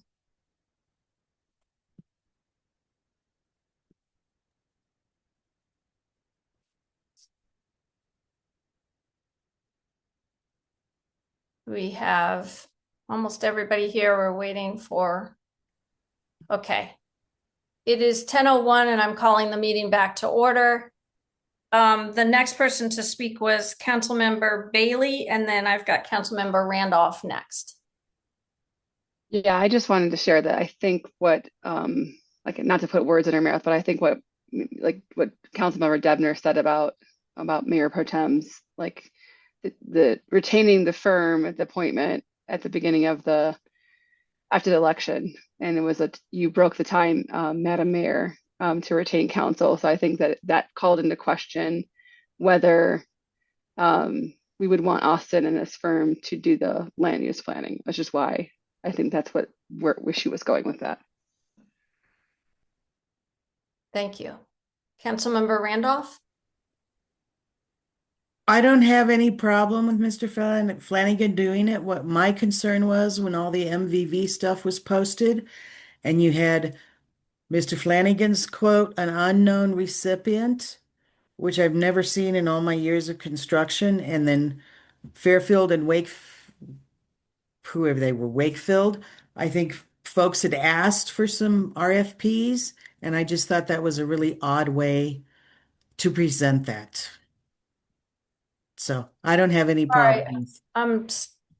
I'm not following that, but maybe it's not that important. I think the most important thing is, are we all on the same page in terms of, I mean, maybe it's not that important that I don't understand it, not seeing Councilmember Debner's face there. Please don't misinterpret that. I'm not saying what she's saying is not important. I'm saying maybe it's not important that I understand it, because the point of this conversation is we need to make sure that we're all on the same page in terms of moving this project forward under the current plan. We know we want to change the schedule. We have that direction. Do we want to change anything else? If we want to change anything else, now is the time for that to come to surface. And I'm hearing Councilmember Randolph saying she's okay with the way it currently is. I'm hearing Mayor Pro Tem Alguin and Councilmember Bailey saying that as well. Councilmember Debner, Davis, and Lasher, we need to hear from the three of you, please. Councilmember Debner, can you weigh in on where you are? Yeah, as far as timeline, I think the discussions tonight have been helpful. Scope of the project makes sense to me, and vendor selection. I think Austin brings institutional knowledge that is going to be very valuable, just giving, the needs of our community. I think back to, I mean, it was a time ago now that there was that moratorium that was submitted by the residents. And so moving forward on this project is a priority for them. So I think just given how the cards are laid, I'm comfortable moving forward as it is. Councilmember Davis? I'm okay with moving forward. I think the meetings are too long because people have lives, need to rest, and doing the work. Oh. You accidentally muted yourself, Councilmember Davis. Sorry about that. I'm okay with doing the workshop on one day of the week for an hour and 2-hour meetings and wrap it up. Because, well, I just don't have want to sit there in my chair that long. Okay.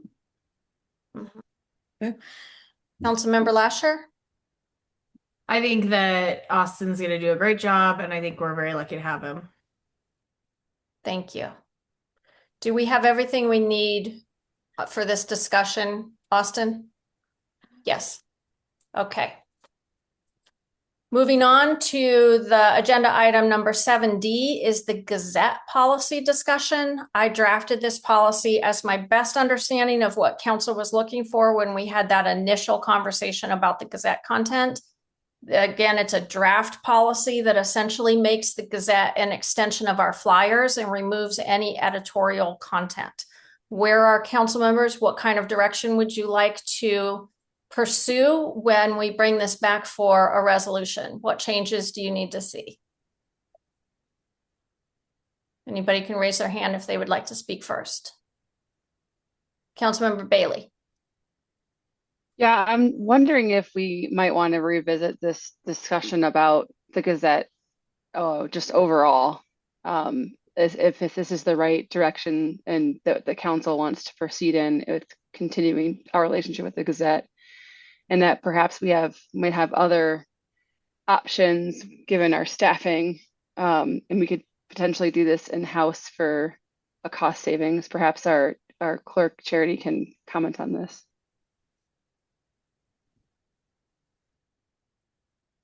I mean, I think this is overall a council decision on whether or not they want to continue using the Gazette or have staff do a quarterly newsletter. I think it's something that was done in the past. I don't know if council wants to revisit it and bring it back, or if they want to continue having the Gazette articles. Councilmember Davis, you're next, followed by Councilmember Randolph and Councilmember Lasher. Councilmember Davis. I think a quarterly newsletter would be fine. You don't need to have the Gazette to do that. And you don't need an article all the time, and it would cut some costs. That's what Councilmember Randolph. I'm into cost savings. I think that it could be done internally, and I think there's a lot of fun things that could be done. There's a lot of residents that have lived here for over 50 years that could be interviewed. When I went to the Christmas party, I didn't know any of the police officers. None of them. I think it would be good to interview them and have, just have a quarterly report on all the police. I mean, I kind of felt like a stranger. So I think it's important to save the money. Councilmember Lasher. I agree with Janet. I think it's really sad what like our police department has become. They're like not friendly. They don't wave. No one knows any of them. And I've gotten lots of comments on that. And I think that that's sad. Also, I just wanted to point out that could take the Gazette or leave it. But I do want to point out that like the Gazette has been referenced like 4 or 5 times tonight by community members and council. So, that's something to think of. And I know that as a council, we always say that we want to make sure we can reach out to everyone. That's why we do flyers. That's why we do emails. That's why we did the Gazette. So I just don't want to, I want to make sure we're not losing like people who get their information about the town from the Gazette. So, but I could go either way. Councilmember Bailey. I was just wanted to say, I know that Chief Nesbitt has commented on sort of like how a lot of times the police officers have a tendency to be not wanting to share so much just because it puts them at a disadvantage. So maybe he could speak on that. I love the idea of getting to know them more, and I think one of the ways we can do that is the police community forums that we have had in the past. And I think we should continue with that. But I don't know, Chief, I would like your perspective on that request. I think that's a great idea. I would encourage that 100% for everybody to come in and meet them one-on-one. Absolutely. The problem is we invite them and they don't come. Not the police officers, but the public. We have had very poor attendance on the police forums. Like we have 1 or 2 people come, if that. Sometimes we had 0, if you didn't count council members. I think the council will experience a backlash if you get rid of the Gazette. I have a lot of feedback about the Gazette being a positive, but it would take a huge load off of my plate. So I would love it on some level. Cool. Councilmember Debner, and then Mayor Pro Tem. So I guess from my perspective on Gazette, yes or no, I think as long as we as a town can meet the same functions that the Gazette was serving, the impact would be not necessarily felt as much. And if anything, maybe residents would be more likely to read our flyers more closely. Because I know historically in the past, I haven't always read the Mountain View section when I get the newspaper in the mail. But the flyers, one pager, it's much easier for me to read.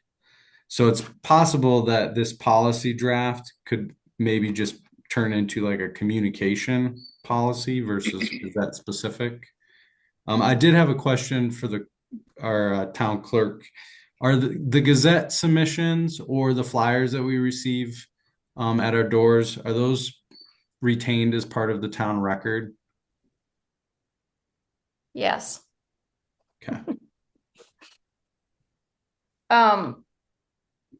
Part of the reason for the Gazette and part of the positive feedback for the Gazette that I've heard from residents and from regional partners and neighbors is that it helps us be more visible, people in the community. So you have a newspaper that's a local newspaper that covers Mountain View and Applewood and Wheat Ridge. And we have not had a presence in that newspaper other than a single column that one resident did until I took on that workload. So when I took on that workload and council approved the spending for it, that changed. And regionally, we've been more visible because of that. People see us. It's a brand, right? They see the brand of who Mountain View is and what we represent because they get a newspaper that talks about Mountain View. And I sincerely believe that it would make my life easier and the life of anybody who is doing this work easier to not do it. And that you should be very aware that the workload involved in even a quarterly newsletter where you're creating the content and you're distributing it on a quarterly basis is substantial. Whereas the workload to do one page of a newspaper is also substantial. But if you don't have that person doing that work on a regular basis and it's a quarterly newsletter, it's not something that's just as easy as it sounds. Doing a newsletter takes time and effort, and it is another piece of work that is a regular ongoing work. So I don't want it to sound as if it's just like, oh, you don't do the Gazette and you do a quarterly newsletter, that solves the workload problem. It doesn't. It just transitions it and changes it. It's still a substantial lift to do a newsletter. And I think you'll have some negative feedback from it, both regionally and in the town. I think people have been uniformly supportive of the Gazette other than the council. But again, entirely your decision, and there's a part of me that would say good riddance because it is a heavy lift. Mayor Pro Tem Elgin. Okay, so when you say we would receive negative feedback regionally, this paper is Edgewater and Applewood and Mountain View, right? So you're saying that we would receive negative feedback from residents who live in Applewood and Edgewater for not having a page in the newspaper? Yeah. Okay. I think I think that would happen. Yeah. Okay. Because I get a lot of positive feedback from those people. So historically, the town's use of the Gazette has raised concerns among the residents here regarding editorial content. And I appreciate the policy changes, but also we pay for a full full page ad, yet it appears that you are authoring and ghostwriting much of the content. I do You, all of the content and you I'm do happy all of the not to do content. it. And I do not want to argue with you about this at all, Mayor Pro Tem. Oh, I'm Not not one arguing. tiny I'm bit. asking questions. So please, I'm not I arguing. do 100% of the content. Everything that goes in the Gazette, I have approved. And I would say 80% of it I have written. We don't have the staff capacity. That's why I'm saying be careful about the workload. That the workload to do it is substantial. It takes a full day at least, and it's a substantial workload. And so it's not as easy as just saying, we're just going to do a quarterly newsletter. We're also not distributing it. The Gazette is distributing it, not in town. So the newsletter that we did had things like a crossword puzzle and little riddles and stuff. Maybe it's easy enough to do that kind of stuff. I don't know. But there's been a lot of work that's gone into the Gazette. We've had a lot of positive feedback from it, both regionally and when I mean regional, I mean from our direct neighbors who get that paper and internally. And so I feel like it is my duty to inform you of things that I have direct experience with that maybe you haven't heard because you're not getting that kind of feedback. Mm-hmm. And what are the options of going to when we talk about quarterly, what about the options of using the Gazette quarterly rather than monthly? I don't know. We'd have to investigate that contract. I don't think because that would be a significant reduction in cost. Mm-hmm. We would still have a presence. Is it possible for us to be able to post pertinent information other than a newsletter? Like, when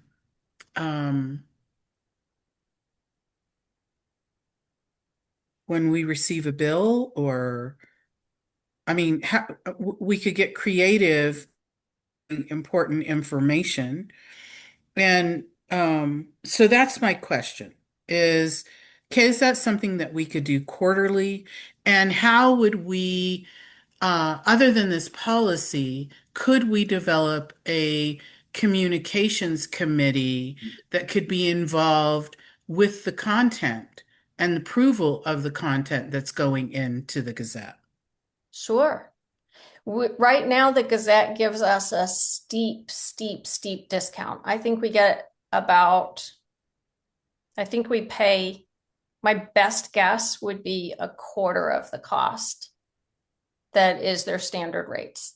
Okay. So I think we could go back to them and say, we don't want to do it monthly and we'd like to investigate what other options there are.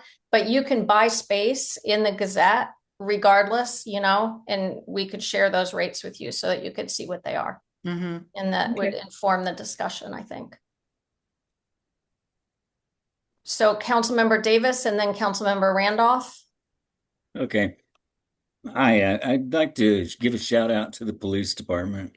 They're doing an excellent job, and they always wave at me. I see them all the time. So that I was curious about how much the Gazette costs, but It's you didn't want $500 a month for the one page. $500 a month for the one page. So that's $6,000 a year for that. We could use that for somewhere else. Mm-hmm. If you choose. Okay, so that's my input on that. Thank you. Councilmember Randolph? So if we were to put the Gazette on hold until we make a decision, would they let us come back and rent that, pay for the page? Probably. They're businessmen. I could ask. And the other option is if you did a template for a newsletter and then had residents submit stuff, the staff wouldn't have to do it. They could just copy and paste it and then maybe mail it out. Possibly. My experience in publishing is that that's a lot easier to say than to do. It sounds like a good idea, but it's not as easy as it sounds. I've worked hard to get input, get residents to submit articles and to participate in the content, and there's some hesitation there. So, but if that's what you wanted to do, you could pursue it. Well, I just think there's other options that we could think about and put this on hold for a little bit. Mm-hmm. And then if we decide to go back to it, I know a lot of folks that I don't get the positive feedback you get. I've had negative feedback and they don't even read the articles. Mm-hmm. So there's So got it to be sounds a like happy this council medium. would like to put it on hold. Is that correct? To just hold off on publishing with, I don't know, do we have a contract with them, Charity? I would have to look. I know we did. I don't know if it's been renewed. So let's look at the contract, see what our obligations are at the moment. We probably have a piece of that contract that allows us to get out of the contract. And in the meantime, what is your direction? Councilmember Algeen and then Councilmember Davis. Oh, I'm sorry. I didn't realize I raised my hand, but I'll make a comment. I think, yes, I'm in agreement. We should pause. We should see what the contract looks like. And then we should really consider having a communications committee.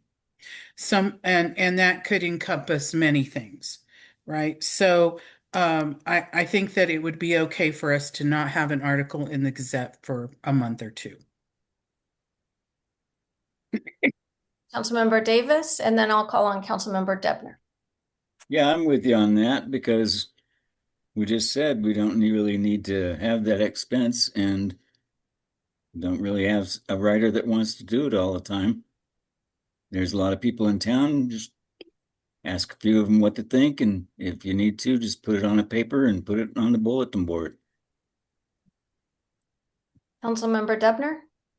Yeah, I guess I'm interested in cost savings. I mean, we're working with a budget that's not balanced currently. And if I had a choice between police officer raises or the newspaper, I think I would go put public safety first. And along similar lines as Mayor Pro Tem Algeen, one of my questions with the draft policy was, how would council be made aware of submissions that weren't selected but were, provided? So I think having a committee made up of council could be a good solution for, balancing the workload that you're experiencing, Mayor Mitchum, with, the communications, but then also, having council perspective, so that way if there's like a minority opinion, not that the draft policy is going to have us put out opinions, but that's like a concern is, would it become just like a majority opinion of council kind of paper? So you'd like to see a resolution come back for a communications committee that could draft some recommendations to council, and in the meantime, if the contract allows it, put this on hold. Is that accurate? Yeah, I mean, that'd be a cost savings to put it on hold. And, really it'd be a good tester period too, to see if we receive resident feedback with it not being in the paper for a month. And that might help guide our decision making for the future. Okay, I think if council's in agreement, just generally, we will investigate what the current contract is. We will put it on, I will let the publisher know what council's opinions are about possibly pausing. And at least by the 26th, there is an issue in between in January that I've already committed to. So it's the content is due on Thursday. So I don't think we can pull that, but we can pull it for February and pause it. I can certainly investigate if we can pull it for Thursday, but I've already committed to it. So I think that's not wise, but we can see. Okay, thank you for checking. Mm-hmm. I think we have enough information on that one. Going to agenda item 7E is about Dr. Point of Cogman. order. I have my hand up. Oh, I'm sorry, I missed it. No worries. Councilmember Bailey? Yeah, I was just wondering, so we haven't really decided on this because that policy, but if you can't pause the Thursday one, should we have some guardrails for that content? I think I've very clearly heard instruction from council in this meeting that you don't want any editorializing, right? Mhm. Is there additional guardrails that you'd like? That's my main one. That's what that's the entire policy that I just proposed. Mhm. Nothing extra. I'm sorry? Yeah, that's I think if the content that you submit on Thursday is using this draft policy as a guide, I think that would be sufficient. Okay, can we Yes, move on? thank you. Thank you. Agenda item number 7E is Dr. Cog membership and member representation discussion. So Councilmember Bailey is in the current liaison role, and with Councilmember Dennis no longer here to fill the alternate liaison position, we need to designate another person. Dr. Cog requires that. Councilmember Lasher. Aren't we paying for, I thought we got one and then I thought we had to pay extra for after we appointed Laura, then for an extra person to go. So can't we just have one person go? Hello? I don't think that's the way it works. Councilmember Bailey, do you want to weigh in on that? No, I mean they want you to have an alternate in case that I were to have an illness or a scheduling conflict where I wasn't able to attend, because they have monthly workshops, like board sessions, and then they also have a required in-person meetings that are also once a month. But I wanted to say, like, I was surprised we didn't have any like further information about the Denver Regional Council of Governments in the packet, because this is largely the first time that our new council members are hearing about Dr. Cog. And I know that the last report I submitted was prior to the election and the swearing in of our new members. So I feel like they're kind of flying blind a little bit. So I was a little surprised to see it as a discussion item divorced from any further information in the packet. I need direction from council in order to know how to present the information. Right now, I just don't have enough information from council. So if you're welcome to submit stuff that you would like to have in the packet, we'll put it in the next discussion. This isn't to appoint the liaison, that'll come. This is just the initial discussion. The appointment of the liaison will happen with a resolution. My point is it's hard for council members who are new to know if they would even be remotely interested in serving as a liaison or an alternate if they don't really know what it's all about. Maybe so I mean, I would have been happy to.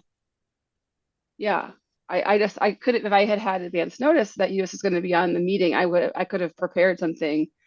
You did have advance notice, Councilmember Bailey. I emailed you about it and you didn't want to engage with me on it. I didn't want to engage with you on it because I thought it was a decision. I thought we were making a decision on who was going to be the representative, and that's something that should be had an open meeting and not a private discussion between the two of us. You knew that I was going to put this on the agenda to discuss as a discussion item. How about this? You move forward, sending in the information that you would like included in the packet for Dr. Cog discussion. And for now, you could describe to the council what you think is important for the liaison position so that they could begin to think about it in broad strokes, what they would like to do, whether or not this is a role that they would be interested in. Does that work? Sure. Do you want to go ahead and share that thought, and then we'll call on the two people with their hands up. Yeah, I mean, so as a Dr. Cog member, we have in the past decided that that representative would be a voting member. So you vote on different regional governance items and plans, and so you would vote as if you retain the voting right for the liaison role, which I think would be wise. You get to vote in support of things for the town of Mountain View, and you vote for the council as a whole, as how you might think that the town should proceed or how the town should vote on that particular item. And the commitment is that you have, once a month you've got a board work session, and you have once a month an in-person in downtown at their location downtown, an in-person board meeting. And then there are sometimes some special meetings that pop up. So it is a significant time commitment, but it's also really, the people that are there are really amazing, and you get to be part of a regional governance structure. Am I understanding it correctly that we do pay? I didn't realize that we paid extra to have the second position. I don't believe that's true. I think that they encourage you to have an alternate just for the scheduling conflicts. I can investigate that, but I don't believe that we do pay extra. Okay. But it's not a requirement. You said in your email. I think it is a requirement. I think it is a requirement. So, and I don't think we pay extra. Okay. Councilmember Debner first, and then Mayor Pro Tem Algeen. So I guess one question is there a cost for participating in Dr. Cog, and how much is that cost? It's an annual cost that we've already paid. But although I don't know if we paid it for 2026. I don't know if when it rotates. I know that we paid an annual cost. Do you know what the dollar amount is? Charity, do you know?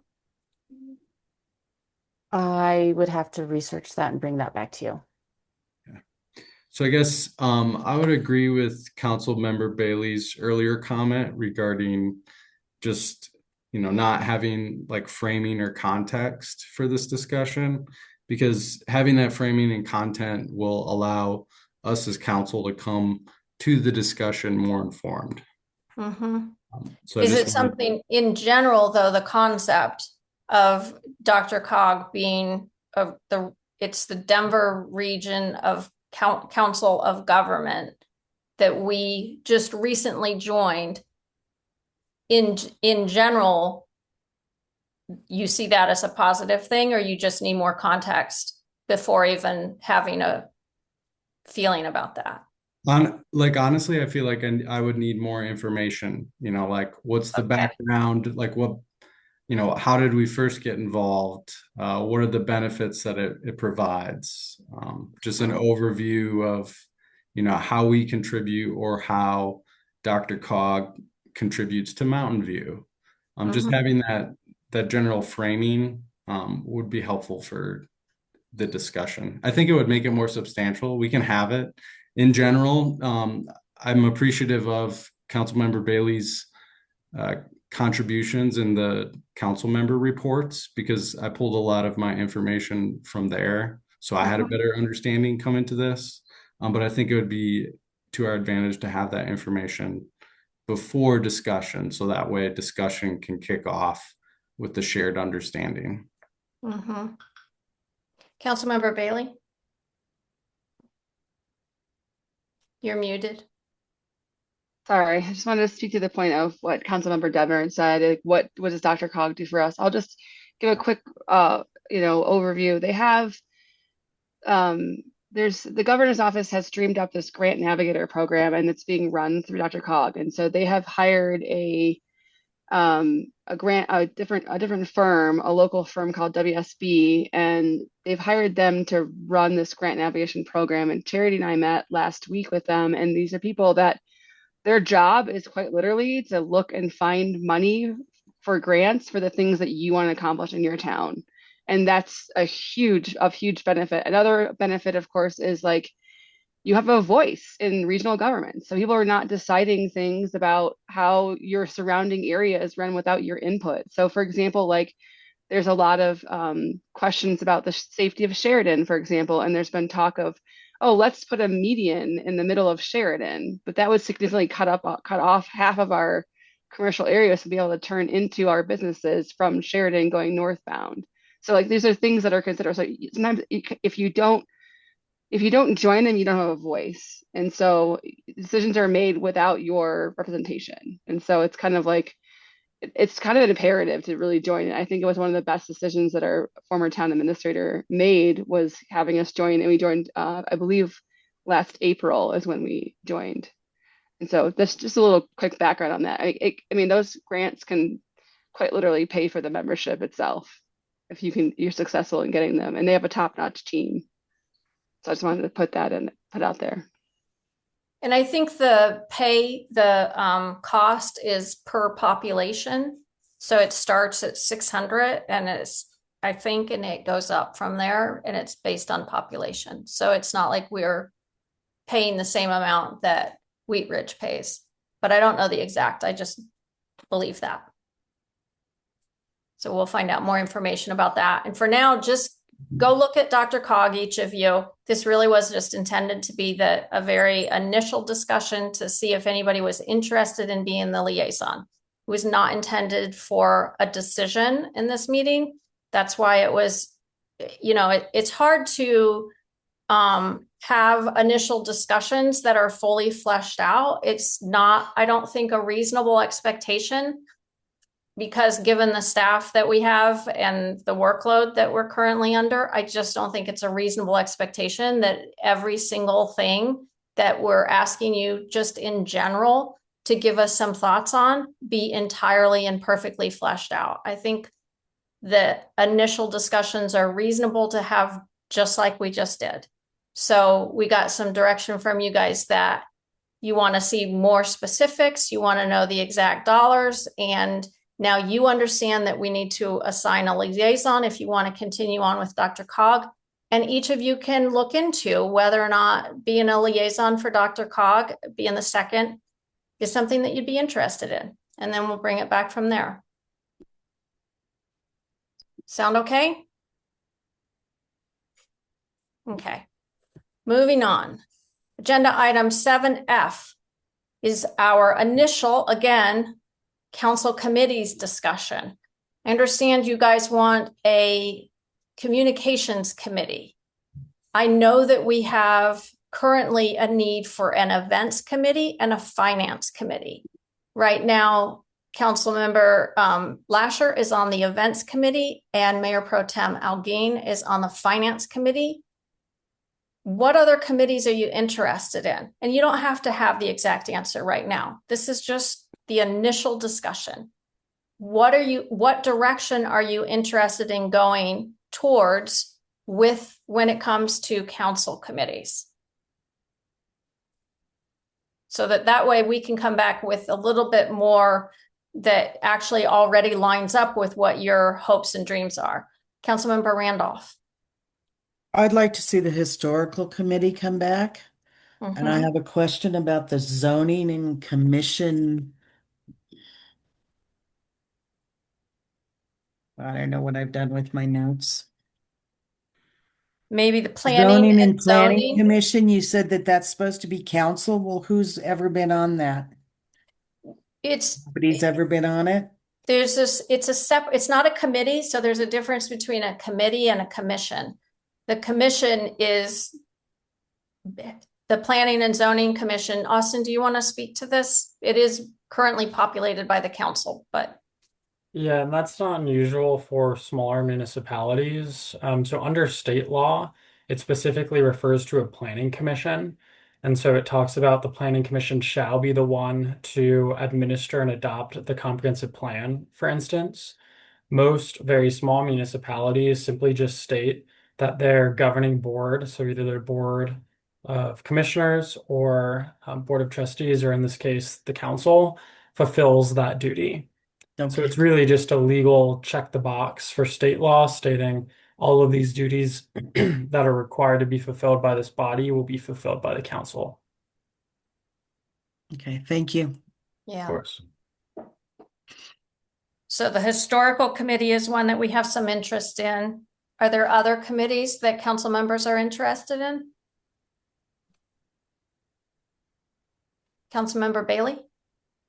I wonder if we could have, if there's, I mean, I know it's sort of in a way sort of part of this Dr. Cog work, but maybe, but not quite, like a grants committee, somebody that could work with staff to help with grant writing and researching grants and that sort of thing that would be of benefit to the town. We could think about that one. Any other ideas? In general, are people still feeling in favor of the events committee and finance committee moving forward? Councilmember Debner. I'm definitely in support of the finance committee. I think the, fiduciary responsibility is really important for us. And so I guess I'd like to see in the next year the finance committee just developing more and like bringing more regular reports to council, so that way we all have a greater understanding of where we at financially. And events committee, that seems like it's probably a need for us, just considering the events require a lot of work. But I guess one question to ask is, does it make sense to have events being managed by council, or is that more of a staff responsibility? And like, what's the time commitment historically? Maybe Brittany or Councilmember Loescher can speak to that. I don't know if the events committee is like really time consuming, or if that's like, what's the scope of these committees? Like, I don't understand if it's a lot of work or not. You want me to speak? Councilmember Lasher? It's a ton of work. I mean, it is like a ton of work booking all the tables, the chairs, the tents, the food, the music. And when I first started, the staff, the old town clerk was in charge of it. And she was always asking for help because it was so much. I mean, I'm fine not doing it. That's, whatever the council wants. But it is, I mean, just for like the town picnic, the mayor and I get there at like, 10 a.m. and set up from 10 a.m. till it starts. And then we are there, an hour to 2 hours after cleaning up. So, I mean, it takes a lot, not even just that day, but just the planning of it, emails back and forth. And then, I don't obviously pay for anything. So it's like, I will reach out to I'm just going to make something up, the face painter, and then say, are you available this time and date? And then I have to forward the contract to the clerk to pay and sign, that Austin has to sign our contracts and stuff. So it is a ton of work, but I mean, staff could do it. That's totally fine. I just wanted to fill you in on that. I second what she said. It is a massive amount of work, and I don't think we have the current staff capacity, and it would require after hours for staff. And we don't, we only have a couple of staff members who are salaried, who we can ask them to stay after hours without paying them additional money. So I think what Councilmember Lasher is saying is completely accurate. Mayor Pro Tem Elgin?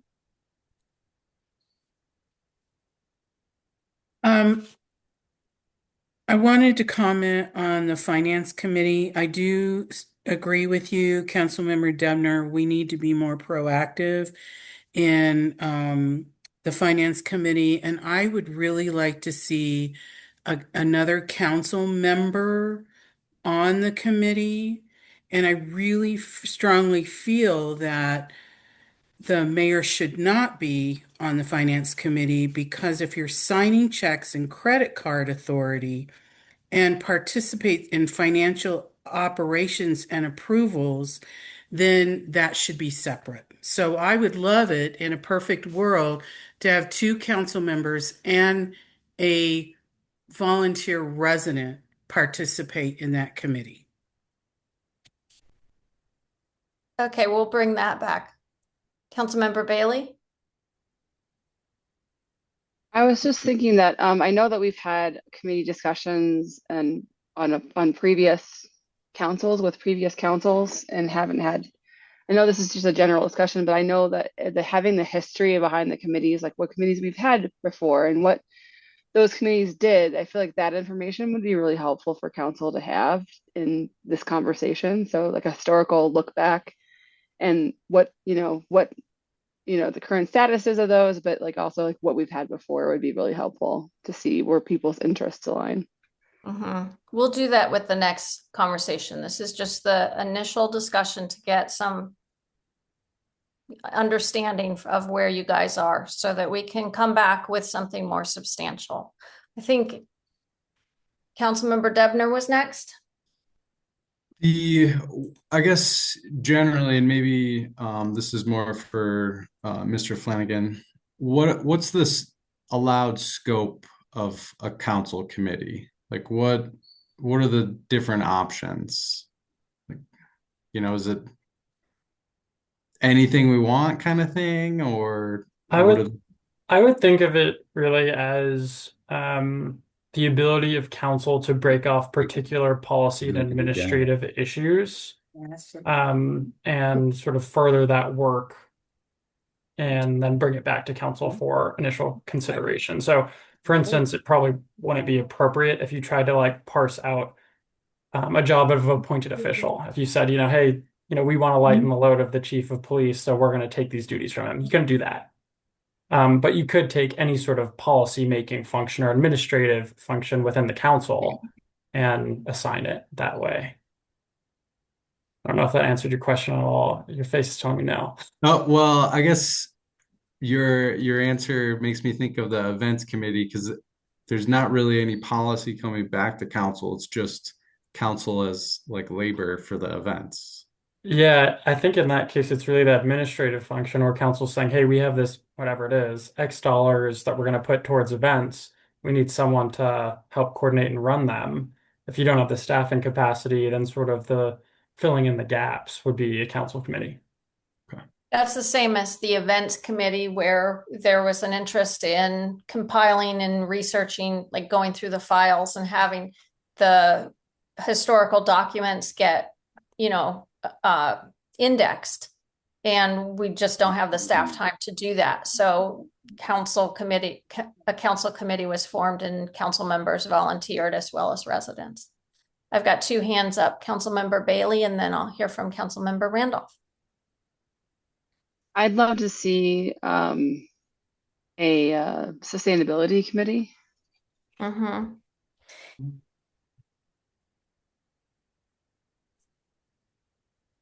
Thank you. Councilmember Randolph? I just wanted to thank Counselor Loescher for all the events. Oh, she's got her mic off. Can you hear me? I would bring my grandkids and they just had a lot of fun at the annual picnic and the Easter egg hunt. So I just wanted to say thanks for all your hard work that you did there. Councilmember Debner? I guess I have a question for Ms. Campfield. From a staff perspective, are there any committees that would maybe fill like an administrative need from your perspective or policy need? Out of curiosity. I feel like that's a really loaded question, and it kind of depends on more specific council goals. And I think it would be a good question to have after you have set council goals. Because then we could align committees for specific objectives that the council lays out. Appreciate your input. Thank you. That's a good point.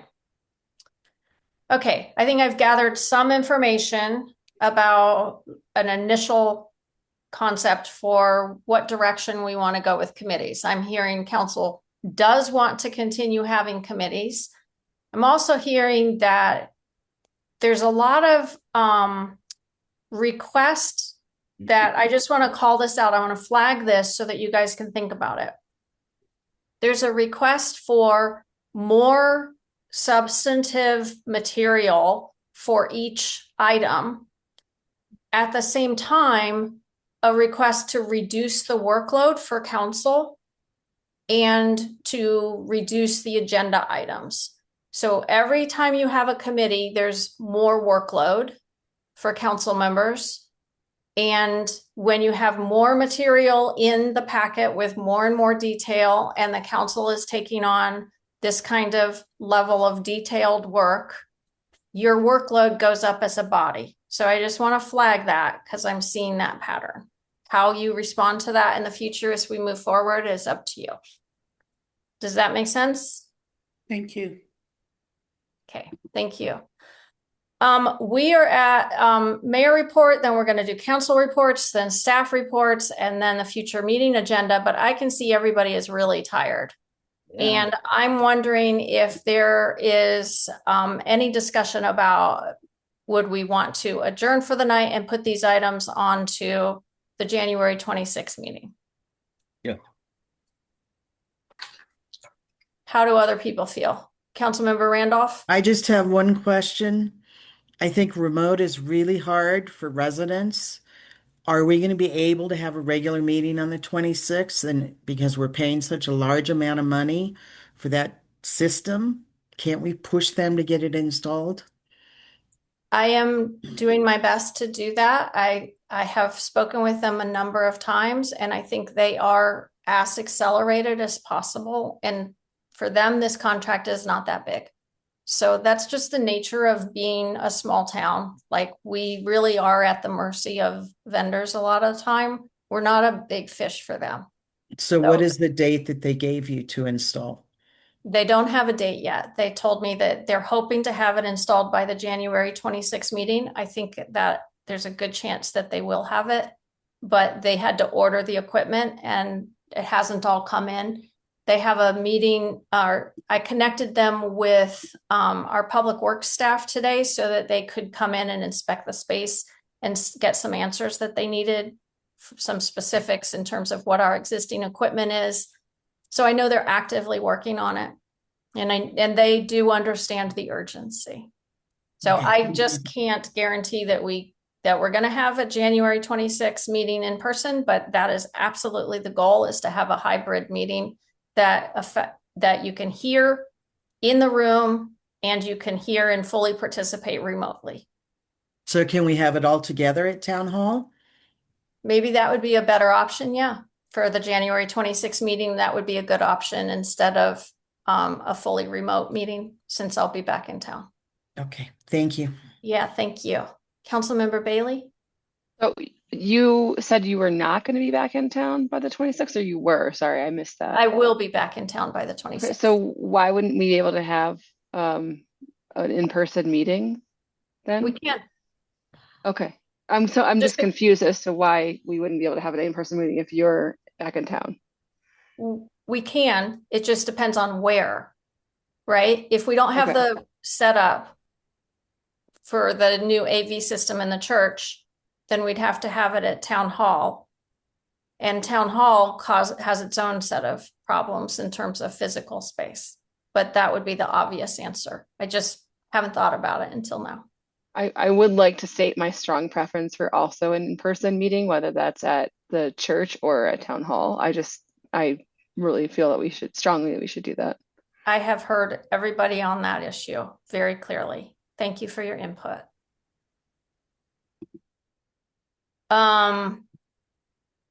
So we also have a SURSA training on February 9th. And I know the finance committee is something that was the purchasing policy we were gonna address. That's currently in Mayor Pro Tem Alguin's hands. And as soon as she gets it back to us, we will have that on the agenda as well. I see hands, Mayor Pro Tem and Councilmember Bailey, and then maybe we can revisit whether or not we want to adjourn. Mayor Pro Tem. Remind me, on January the 26th, are we not having an executive session? We are. So I strongly oppose having an executive session via Zoom. Thank you. It needs I to be think in we have person. all heard this very clearly, and we're trying to wrap up the meeting and move on. Everybody has made their point about having it be in person very clear. Thank you. Council, I know it's late, Mayor Mitchum, and I know that there's frustration, but we all still need to continue to hear what is being said. Please. I have specifically stated that I hear you multiple times now. Councilmember Bailey. I know you had talked about possibly adjourning now. I would be in favor with that as long as that we didn't rush through the remainder or the portion of the meeting on the 26th. I want to make sure that we, have ample time for council member reports and staff reports, and to really dive into the future meeting schedule. And we don't just sort of kick the can down the road and we don't get to have our reports and from staff and council and from the mayor as well. Let's see a show of thumbs in terms of who would like to end the meeting tonight now. So we don't have support for that then. So I'm just seeing 3 council members saying end the meeting now, right? I'm seeing Council Bailey, Davis, and Randolph, and everybody else wants to continue and push through. Okay, then let's just continue and push through. So the mayor's report, I shared that the CIRSA training is planned for February 9th. And I think I already given you the King System audio video project update that we're waiting for some equipment to be ordered. And they seem very responsive, and I'm hopeful that it'll be installed by January 26th. The only other thing is the Finance Committee report for the purchasing plan. Mayor Pro Tem Algeen, would you like to share where we are on that? I have to review finally, and then we can move forward. Okay. Do we think that we'll be able to put it on the January 26th meeting agenda? I believe we can, yes. Okay, good. That's helpful. Thank you.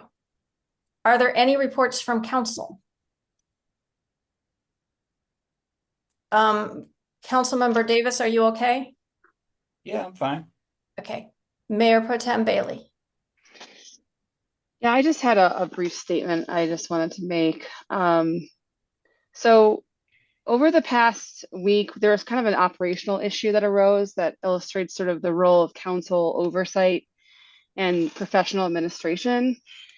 For a lot of years now, residents could drop off their Christmas trees at Town Hall for chipping, and the town would make the mulch available to the residents for their use. But this year, that service didn't occur, and instead, residents received a flyer that they could put their trees in the alley for collection on the 8th of January. But the flyer didn't state that it was going to be going to the landfill, or that the chipping service was not going to happen this year at all. And we had a workshop on the 5th, but at that time I didn't know that the chipping option had been eliminated, or that the January 8th trash pickup would send your tree to the landfill. And so I raised some concerns with the mayor, and she was very responsive, and she stated that the town made an operational decision not to offer the chipping this year based on staffing capacity, safety considerations, and prior usage. And the mayor also stated that residents enrolled in the town's composting program could place their trees next to their compost carts for pickup by someone, which I was very appreciative of. But that meant that only residents who are enrolled in composting had access to that option. So all other residents had no environmentally responsible disposal option. And so that sent their trees to the landfill by default. And in prior years, every single resident had the access to a town-sponsored environmentally responsible disposal method. But this year, this access really only depended on enrollment in a paid composting program. And in prior years, we've had these chipping services with one full-time public works employee, and we now have 2 full-time employees. And I feel like council really, our job is to set expectations for service levels, and we represent the residents when service changes affect access and outcomes. And so when you have a long-standing service change, council really should get this information in advance and it be clearly communicated. And so this kind of shows to me why advanced communication and administrative consistency really do matter. That's all I have to say. Thank you. Any other council reports? I just have a question. Councilmember Randolph? My understanding was the ADA survey would be posted online.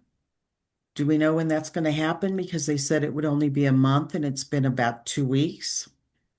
So I'm just curious about that. And then I was curious about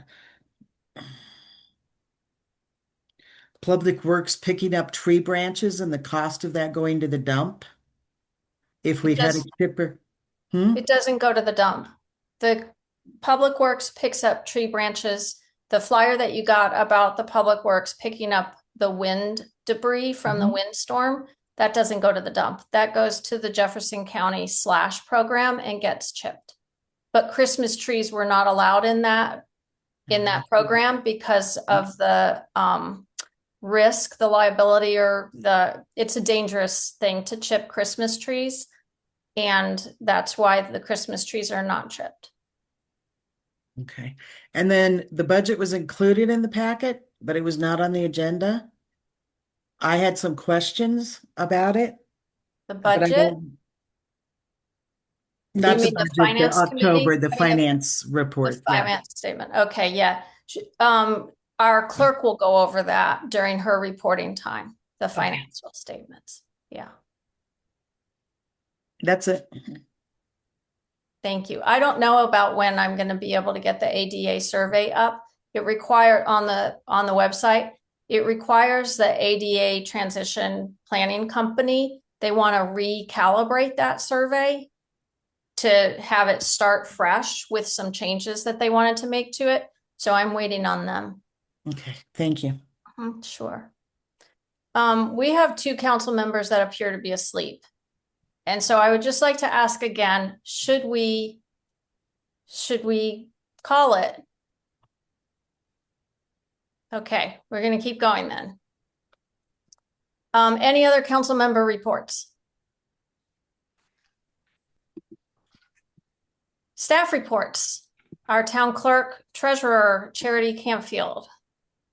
I did include the October financials in my staff report. I figured there was going to be a lot of questions.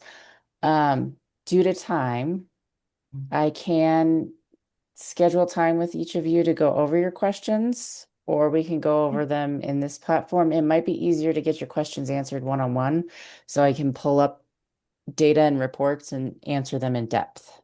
But Let's do them for me. One-on-one is fine. Thank you. okay. Councilmember Lasher? Is there any way that you could write down all the people's questions and then email them to the whole council so then the whole council's on the same page and gets the same information? That would be really helpful. I can do that. Thank you. I think that's really good input, Councilmember Lasher. I think with the amount of conversation that individual council members are having with individual staff members, we need to have a policy about that in general. There's a lot of that happening, and that's one of the things that's making progress on things difficult in terms of like just the level of interaction that's required when all council members are individually emailing me. Councilmember Debner. I just wanted to thank you, Councilmember Loescher. That's a great idea. If we could just share with the questions, and that'd be great, because we probably all have the same question, you know. Any other reporting from our town clerk? Nope. Chief Nesbitt, you're up. Hi, everybody. Yeah, just for the late hour, yeah, I have my report in the packet there. I didn't have a lot to report on for just the beginning of the year, but we're just excited to get in the new year and have a safe year. And again, I know we had a discussion earlier. If anyone wants to come in and meet with me or meet with some of the officers, I would definitely encourage that. Thank you. Any questions for Chief Nesbitt? Mayor Pro Tem Algeen, you have your hand up. Yeah, I want to go back to the finance report. My only request would be, clerk, is it possible that you could also include the monthly check register with this financial report? Moving forward, you want the Yes. monthly check register with the financial statements. Yes, is that feasible? We can get a report to council monthly, yes. Thank you. Any questions for Chief Nesbitt?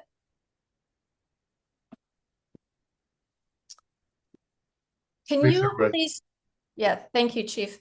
Can you please pull the future agenda schedule up for our discussion?